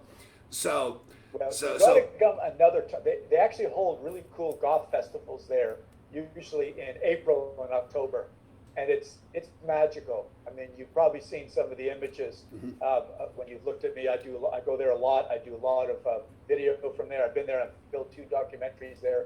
It's definitely highly worth it. It's something very cool to do sometime. Well, we put something off, but I want to get to this. You mentioned you travel quite a bit. And you in the notes you sent me that you've been over to the Transylvania and to the castles as a travel guide and a host on tours several times.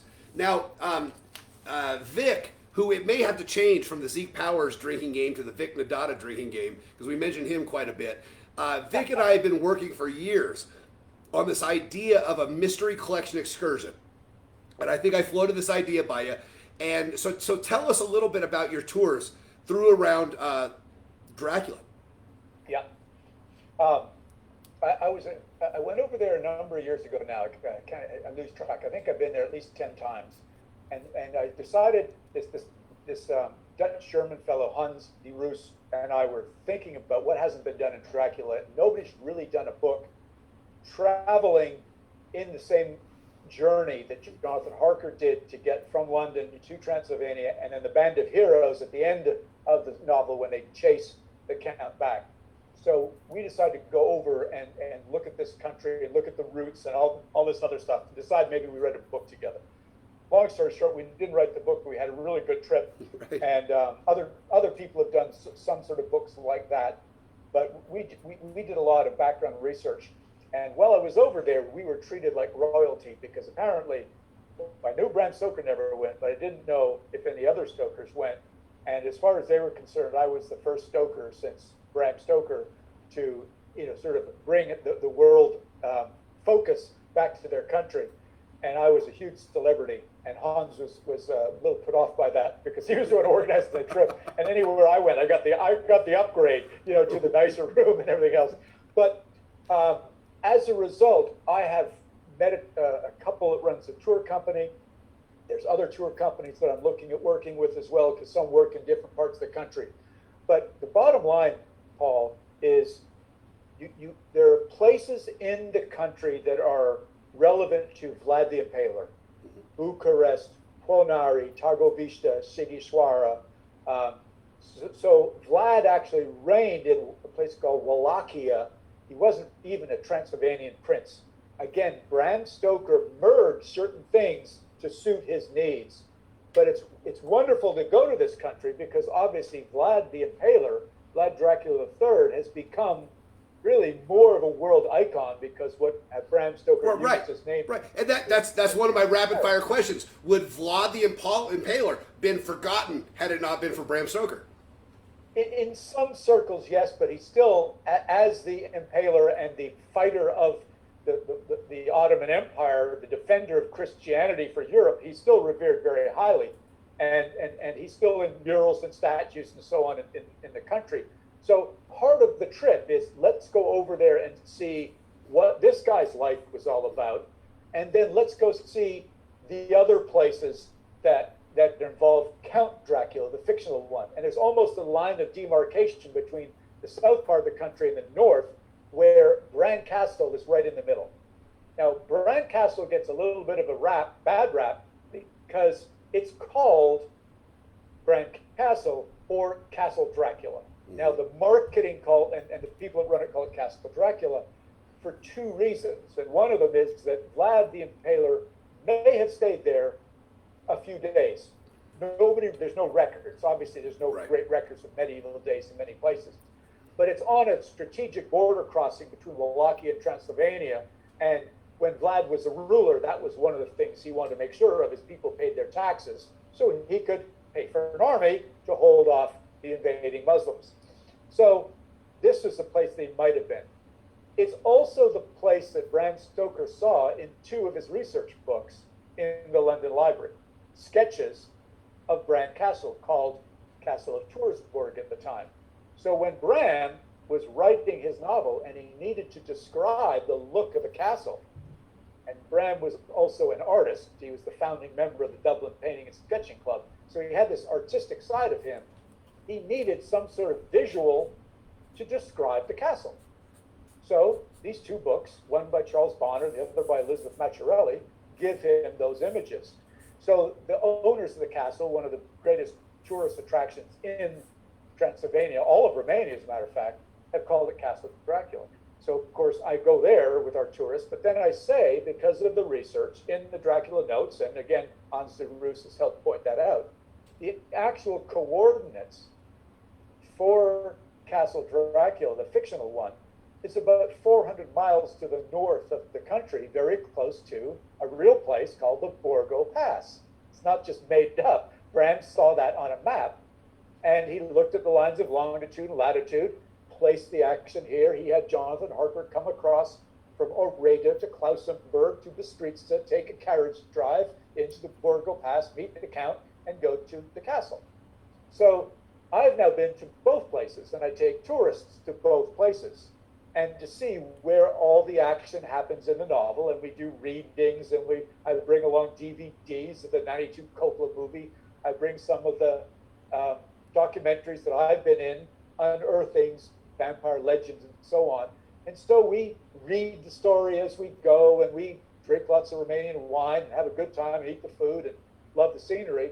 And we just get into the vibe of what Bram Stoker was recognizing, having not even been there. So that's kind of in a nutshell these Romanian trips. And probably the coolest thing is just last summer, I was there on my second trip to actually climb the mountain.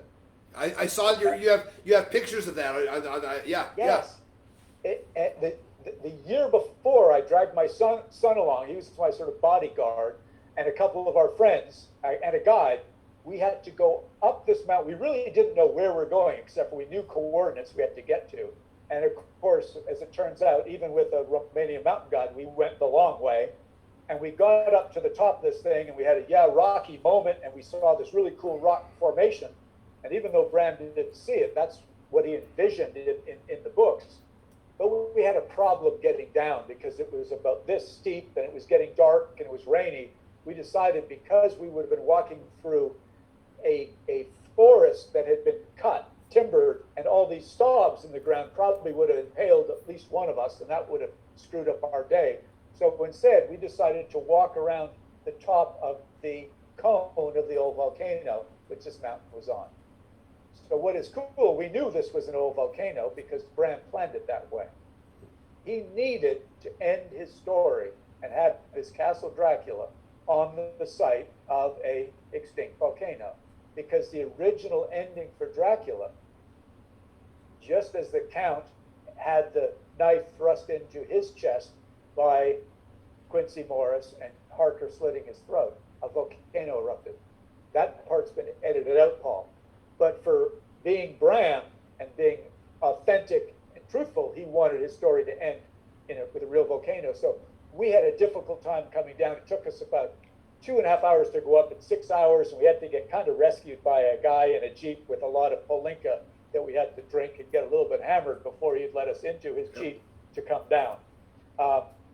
But a year later, I went back. I was true to my word. I said, I will be back, and I'll bring a plaque commemorating this is the site of Bram Stoker's fictional Castle Dracula, because as you can imagine, this is a huge tourist attraction. Right. And the guy that rescued us was the head of security of the national park, and also the owner of a wonderful bed and breakfast, which when we went this year was only about a 10-mile drive in off-road vehicles to get to the top of the mountain, rather than a 2.5-hour hike up, this type of thing.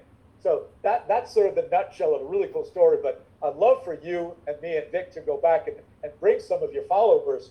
We could have a really cool time in this country. It's a wonderful place, and we can check in with both Dracula and Count Dracula's sights along the way. I hope this is not the last conversation that we have. So this is something that I was lucky enough a couple of years ago to trek through the jungles of Peru and Bolivia with Giorgio from Ancient Aliens, and Wow. and we had a blast, and we're still dear friends, and we had a great time. And I think I got to tell you, I think touring Transylvania, the volcano and the castles with Dacre Stoker would probably be right up there. And I think that this may be a something that we should talk about sometime. I think that'd be a lot of fun. If you can handle those jungles, you can handle this mountaintop. I can tell you that. Yeah. There's some stories that we'll tell some. I'll tell you some other time over when we're not on camera. So a couple of the other rapid fire questions, and then I mean we're winding down here, and that's sad because I haven't got to all my things. So I asked what is left. So this is a question I ask every one of my guests, and my show, The Mystery Collection, it deals in the idea of the paranormal. The whole idea of the Mystery Collection is that spirits are attached to items. And that items are they hold. I reference the movie The Red Violin quite a bit. I don't expect a lot of people to see it, but it tells the story of this violin over several hundred years. Some spirits are not good. Some spirits are good. Do you have any paranormal experiences? Do you have anything spooky? Any? I mean, you've been in some pretty old places. You've dealt with some pretty ugly. I don't want to say ugly. Some paranormal stories. Do you have any paranormal experiences? It's hard to tell, but I do keep an open mind, and I've got one story that is worth telling here, and it has to do with an object. My dad actually passed on to me as the eldest son in the family a first edition of Dracula that Bram Stoker signed to his mother. Wow. To my dearest mother. Got his signature to his mother. His mother then gave it to one of Bram's younger brothers, Richard, who then passed it on to his wife. So Richard signed it, and his wife has signed it. It's a sort of legacy book. Somehow it made its way to my dad. I don't know why. But my father left it to me when he passed away. And I've taken that book to a number of places around the world to loan for exhibits when they do things about vampires. I've taken it to Taiwan, Milan, and Finland, Vapriki.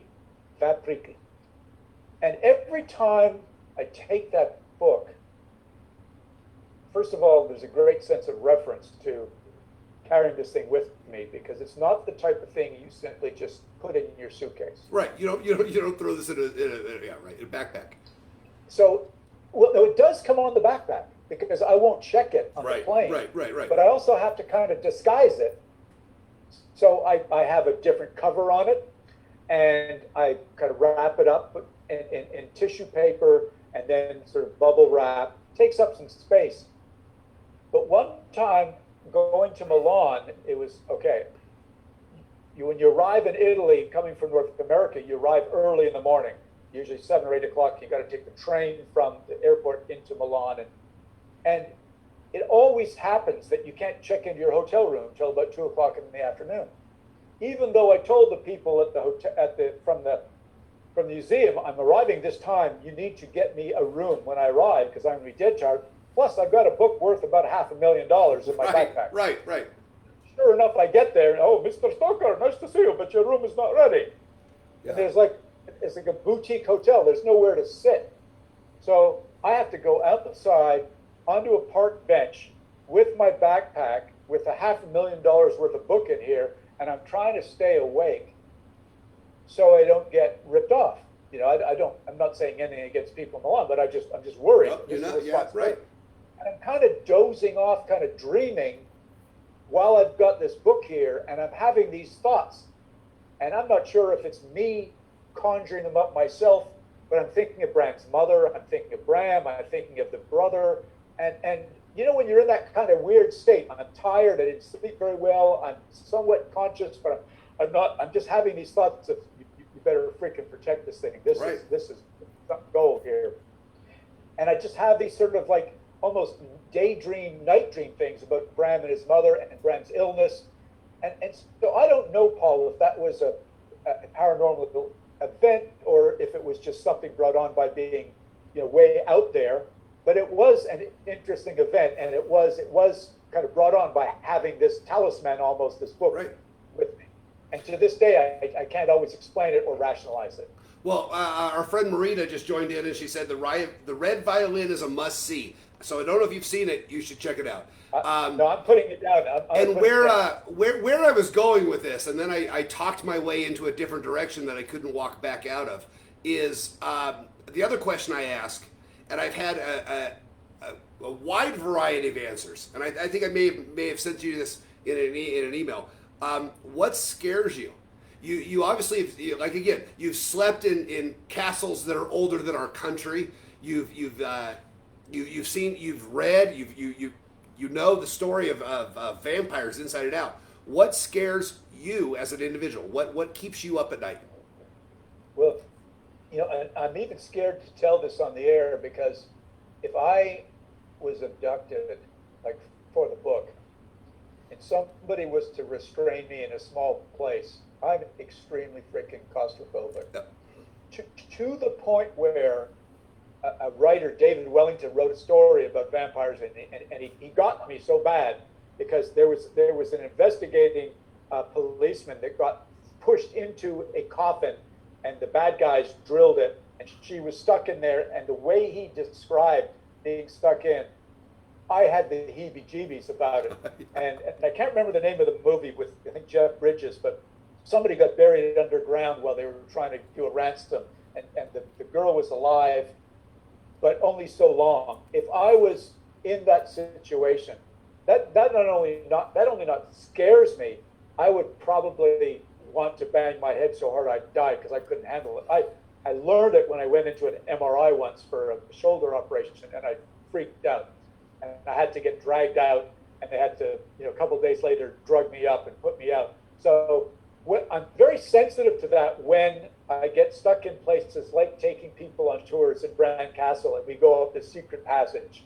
I have to make sure that everybody is gone at the other end so I can go through all the way. So I know it's not a rapid fire answer, but claustrophobia, no, huge. I've given up on the rapid fire. I want long answers. I don't want one word answers. Sorry. So no, that's great. That's great. I'm with you on claustrophobia. I didn't know that I was claustrophobic until several years ago. Well, for my wife's 40th birthday, we took a whole group of us went to Mexico, and my wife and I went to Mexico, and I did some cenote diving, where I would go into the caves, the underground caves. Oh. And when you have to go underground to go through a hole that is maybe 9 feet like this to go into another hole to come up, I decided that day, not going to do it anymore. Let me ask you this though. This is what I want to know. How old are you when you figured that out? Well, what's longer story for another day. Okay. It's been building for a long time, but this was I'll be 45 in a couple weeks, so this is 4 or 5 years ago, but I had never put myself in that situation. I had never been. I've been scuba diving. I am certified scuba diving when I was 19 years old. So I've dove 100 hours in my life, but I never had been in that position to where I was. The only way out was about a 40-yard underwater. Ooh. So had I been out of air, I'd have had to swim 40 yards holding my breath. You know what? I'm not doing that shit anymore. I'm an old man, and I get to decide what I want to do. Not doing that shit anymore. So this is the spiritual thing that I'm trying to figure out. I mean, there is something about your spirit that changes, I think, in your life. I cannot remember as a kid who made snow forts, as a kid in Canada, hay bale forts. No big deal. But when I was 50 or something and I had to have an MRI for a shoulder thing, it's like I had no idea that I was that claustrophobic. Right. And then since then, right. when I've gone somewhere, I was in Spain, and I was doing a Dracula thing there, and they were filming me doing stuff, and I was supposed to go into this really cool cave to see medieval drawings. I had no idea that it was going to be that tight. I freaked out. I said, "Sorry, I can't do it. You know, cut the tape. I can't do it." Yeah. So it's something like you said. It's come on me, and I just don't know, what triggered it. So it's still one of these things that I'm trying to figure out from the standpoint of what's going on in my mind that has caused this. We have in northern Colorado. We have in the town I live in, Greeley. We have the largest 4th of July rodeo in the world. And that's their claim to fame, and we've canceled it this year like everything else has been canceled. But there's a carnival that comes with it. And I remember as a kid going to the carnival and getting the all-day pass and just doing the same rides where they turn you upside down and they flip you all around. I would do them all day. Well, I didn't do them for a long time, and then I have kids, and the kids want to go out and do it. So I take my kids out, and the first one, I'm like, no way. Why in the world did I ever think this shit was fun? I mean, you're turning upside down and you're like, and I cannot do this anymore. And I don't know if it's that I'm twice the size. I don't know if it's that I've built it, but I'm with you. It was at about 40, 30. I had my daughter's now 14. And so I had her when we had her when I was 30. So that's kind of maybe when the circuit broke. When I decided that I'm no longer and maybe it's an instinctual thing that I have more important things than me. I mean, maybe that's what it is. That you so anyway, that's a whole nother show, I'm sure. But I'm with you. Claustrophobia. I think Richard Matheson has a story called The Dearly Departed about a man that is buried and he's trying to claw his way out. Richard Matheson, one of the legends of horror. I Am Legend. Yeah. Well, and I want to tell you about I Am Legend. I read that when I was 12 years old, and that's another thing I've written down here about vampire stories. I read that when I was 12, and it had such an impact on me. I have probably read I Am Legend a dozen, maybe 24 times in my life. And when the Will Smith movie came out, I was so excited. I invited all my friends, and they've heard for years what the story meant to me. And we're sitting there watching it. And I remember about halfway through, I told all my friends, I think I even bought them the copy of the book to read, because it's a really short book, a story. Yes. And I think about halfway through it, my buddy Spencer Dunn, who I have not seen in a long time, but I love the guy, he reaches over and he pats me on the back and he says, "I'm sorry, man. I'm sorry." I mean, we're the vampires. Right, right. I mean, what an amazing story that Richard Matheson wrote that has been just absolutely destroyed over time. I mean, they did the Vincent Price version, they did the Charlton Heston version, and the Will Smith version. And the Last Man on Earth was the Vincent Price version. The Omega Man was the Charlton Heston, which I believe was probably the closest. And but it just, so that's another vampire story that to try to attempt to tie this in together. But that's another one that I Am Legend that is just such a great vampire story. But they don't always get turned into good movies. That's the thing. No. And actually, I decided that Will Smith and I could never be friends over that movie. Because you screwed up your story too bad. Well, he's a big enough deal that he could have done it right. He could have said, "Let's do this right." Anyway, so we're closing in on 2 hours, and I have just a couple questions left, and I apologize, we didn't get to most of the things that you sent me. I mean, we covered a lot of ground, no problem. The other thing I want to talk about is that the licensing. The licensing of Bram Stoker and the licensing of Dracula. This is maybe more of a boring business question, but you run the estate is an official thing, and you run the estate. We manage Bram's intellectual property for these two cousins of ours who own the intellectual property. So what that means is, Bram's sold obviously the stage rights and then the theater rights years ago. That's gone. And the book has gone into public domain in 1962. Right. So the only things we really are in charge of is his intellectual property, which is his unpublished works, if they're already unpublished. And this was one of them that we had published, the journal, Lost Journal. But if there's anything else that we find, or his persona, you say, oh, I like this mug, and here's some Dracula covers, and they're all in public domain, but we'd like to license it by the Bram Stoker estate to actually kind of show that it is of the standard that the descendants of Bram Stoker's believe to be in keeping with Bram Stoker's persona. So we do license some things. We licensed Bram's signature on a really cool $500 pen a couple of years ago for a company that makes collectible pens. And we're doing these types of things in this Dracula store that we mentioned a little bit earlier. Different designs using Bram's notes, using book covers, using things inspired by the different maps, the different things that Bram used writing Dracula. His notes for Dracula, which are actually owned by the Rosenbach Museum, but the intellectual property of those notes are owned by the estate. So when you have to license them, you've got to license them from both bodies. So that's the kind of thing we do. It is a little boring, but the whole idea is to protect Bram Stoker from being, somebody taking his name or him and throwing him in some not very nice show or something. Right. And we also give, the BramStokerEstate.com website. We give that to people to look at for references for documentaries, for their own fiction and non-fictional work.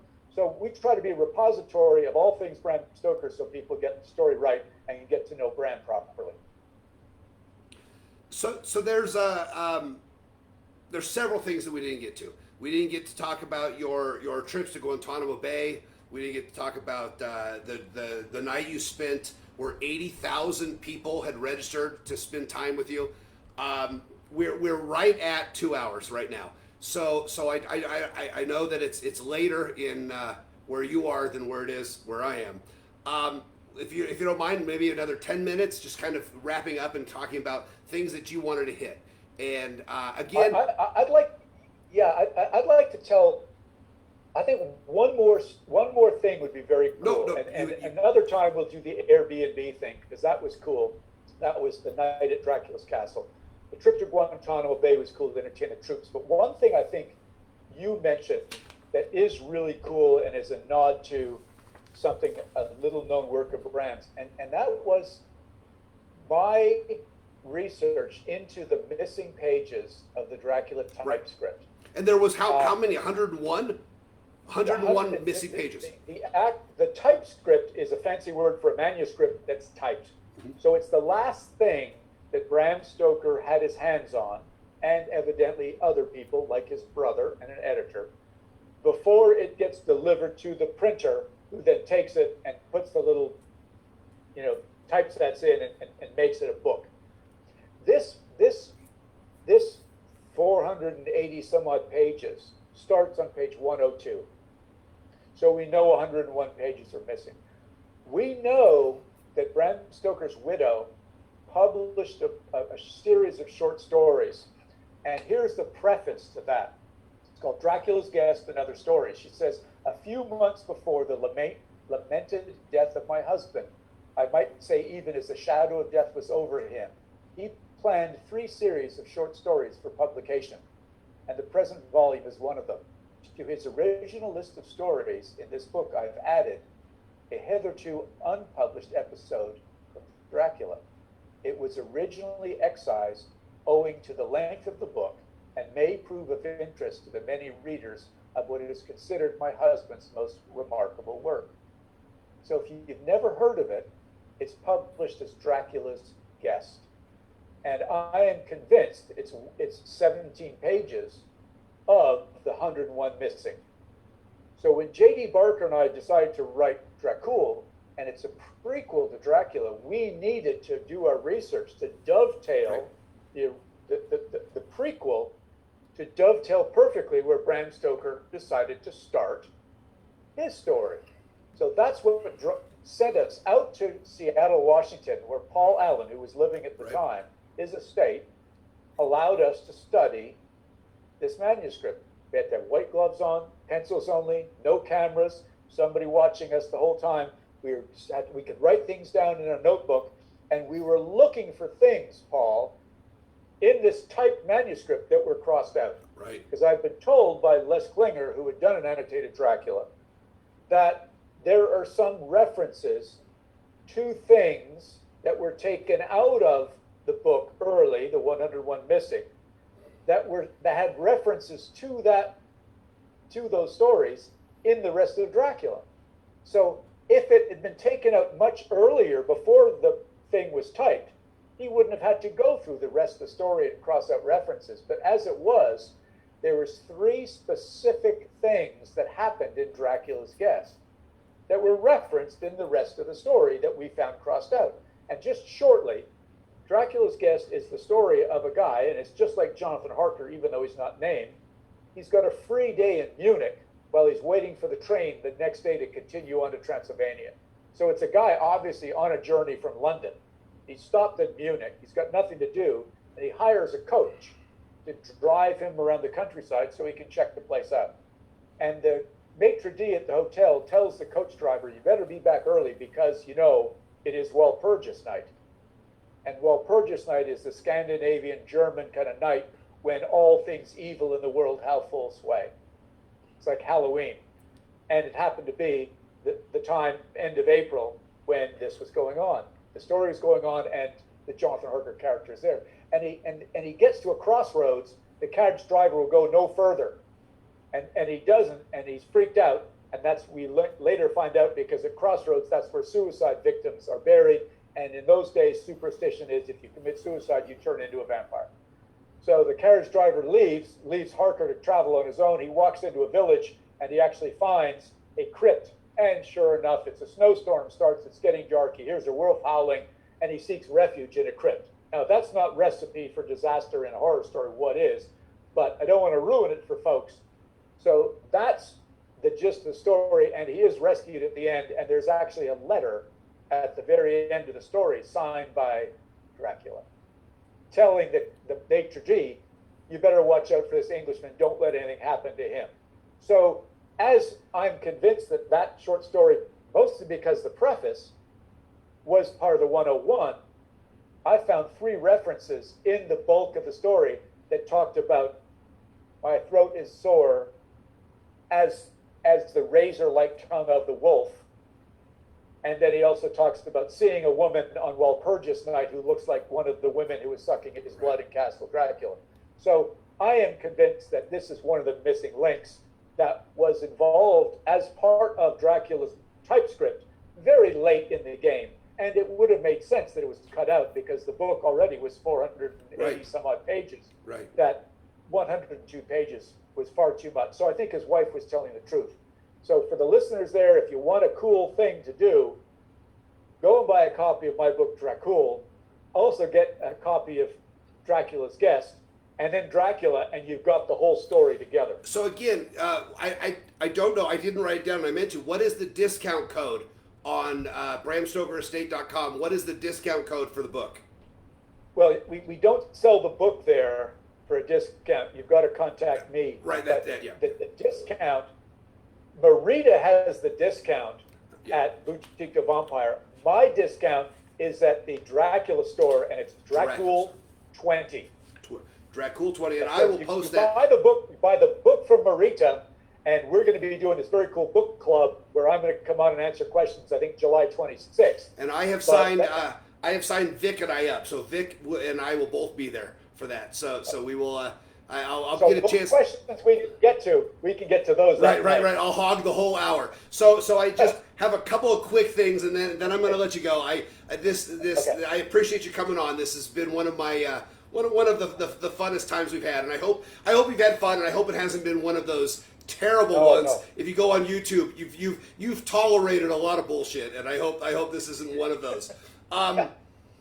Real quick, this is one of the rapid fire questions, which I'm abandoning rapid fire because I don't want quick answers. I want real answers. Your favorite and your least favorite interpretation or depiction of Dracula. A movie, you mean? Or movie, serial, cartoon, whatever. Okay. Whatever. I really did like the 92 Coppola. with Gary Oldman. Well, I've got Jim Hart. Gary Oldman is about as good as it gets. I mean, Gary Oldman's pretty rad. Even though the story changed, it's not particularly faithful to the novel, and I'm okay with that. I'm absolutely okay. Jim Hart brought some interesting lore and folklore, and how Vlad the Impaler became a vampire, and how this idea of Vlad's wife being reincarnated as Mina. I thought it was wonderful. It was an interesting twist. I like that story. Well, and I was going to talk about the beginning of that. What I loved is the puppet part. I thought that was really powerful. That was pretty strong. Yeah. The puppets moving to depict the history of yeah. Yeah. I'm gonna take a pass. I feel strongly about not being a writer and reading my reviews and reading other reviews. I don't say my least favorite. Okay. Because I think it's cool everybody to be open to interpret and to be inspired by. If I don't like it so much, maybe it's good for somebody else. But I'm just going to pass on dissing somebody else, because I don't want to sound like you suck because I don't like it. Well, I'll go ahead and answer the question. I said something in my deal with Zeke Powers drink, Chris, earlier this week. I said something controversial that was bad about somebody, and my wife complained, and I got a couple messages that complained. And I got to tell you, I think, and I'm going to back it up, I'm going to double down, I think Reese Witherspoon may be the worst actress that I've ever seen. And she only plays one role, and I know that caused a lot of problems for a lot of ass ache for people this week, but I have to tell it again. I hate her. She sucks. Not my cup of tea. Well, she plays one role, and a whole nother show. Marita just posted that Dracul is their discount code for the books. Okay. DRACUL is the discount. And you've got to go to Boutique de Vampire in New Orleans to get the book there. And I'll tell you one thing, I just signed a ton of stickers, so they'll be coming to you signed as well, because they only sell signed copies. And she also mentioned that they have signed copies of The Historian at their store. So right. Cool. So there you go. We have a couple, and I swear we're wrapping this up. A couple people have said if we plan a mystery collection trip, they're in. So this is maybe something that we got to do. I think I'll tell you the first thing to do. Go to dacrestoker.com, my own website. I've got a section on the trips to Romania. You can see some of the places that we would be going. The only thing that's not on there is this new portion in the northeast part of the country where the actual location of the fictional castle is. So you can go check out dacrestoker.com, and between Paul and myself and Vic, when this damn pandemic gets the hell out of here, it could be a lot of fun to put together 20 folks and go and have a nice, fairly intimate tour, eat some good food. It's not expensive. The only expensive thing is getting there. But it's very inexpensive once you're there. So I'm supposed to go, the plan is, I'm supposed to be in New Orleans maybe in August. I'm going to drive down there and just kind of do a little bit of work there. And then maybe in October for some shows. In September, I'm supposed to be in Ireland and London. And the hotel, the last time I was in Ireland, the hotel I stayed in was literally across the street from Trinity College. And my good friend John Bentley, who lives in Waterford, Ireland, said, we got to go to Trinity next time. So I will be hitting you up for sites and things that I need to see when I'm there next time. We're supposed to be there for almost 15 days in September. Fingers crossed. So I'll let you know.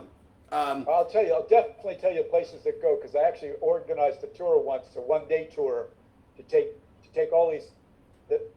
When my book was published in France, it was a huge seller. The publisher flew over 10 journalists. Wow. And they brought me and JD over to show them all the places in and around Dublin where Dracul was set. So it was great fun to do that, to actually bring a bunch of very interested journalists to all the places where our story was actually set. It's like kind of going to Rome to do Angels and Demons or Da Vinci Code. Right. So, if I ask any more questions, we're going to go several more hours. So I'm going to let you go. But I got to tell you, I hope, again, as I said earlier, I hope this is not our last conversation. I think there's a lot to do here. I think through Marita, you and I met through Marita, and through me, you and Vic met. I think there's a lot of work still left to do between the four of us. I'm going to let you know. And this is I had a friend tell me the other day that I shouldn't get political on my show, and I think what's going on now in the world is not political.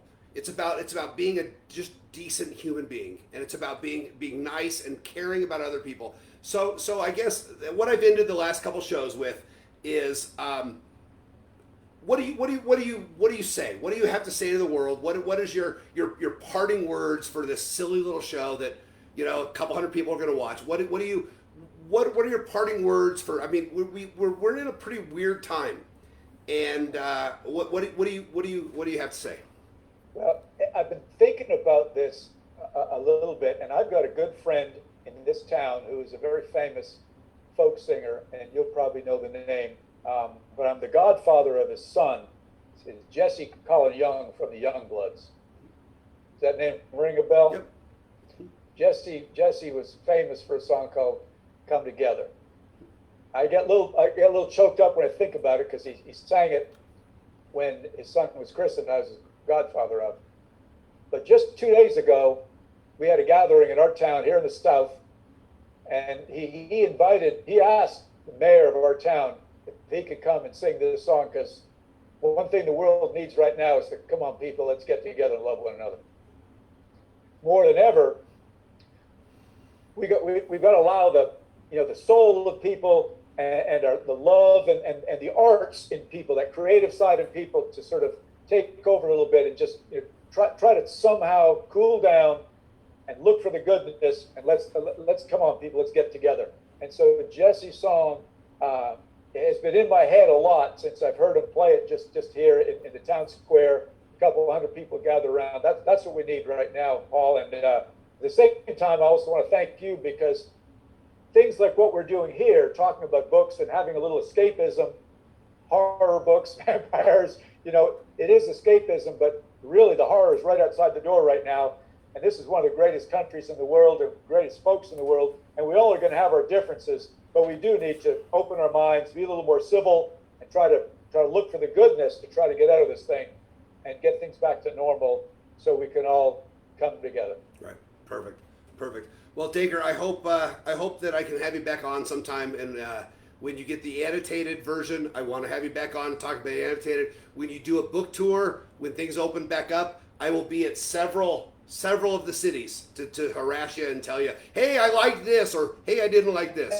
So if you'll stick around, I'm going to log off Facebook Live, but if you'll stick around real quick, I want to say, again, everybody, next weekend, there's no show for Father's Day. Go out and whether you're a father or you have a father or you don't have a father, celebrate just your friends and just have a drink and think of somebody that you like. We'll be back on the next Sunday with Adam Zimmerly, who is the owner and curator of the Black Monarch Hotel. Hey guys, listen to Dave Chappelle's new special. If you haven't seen it, I posted it on my personal Facebook page. Dave Chappelle is he's spot on. Everybody else, listen to Bill Hicks. Thanks, guys. I'm going to log off here. Let's see if I can figure this out. And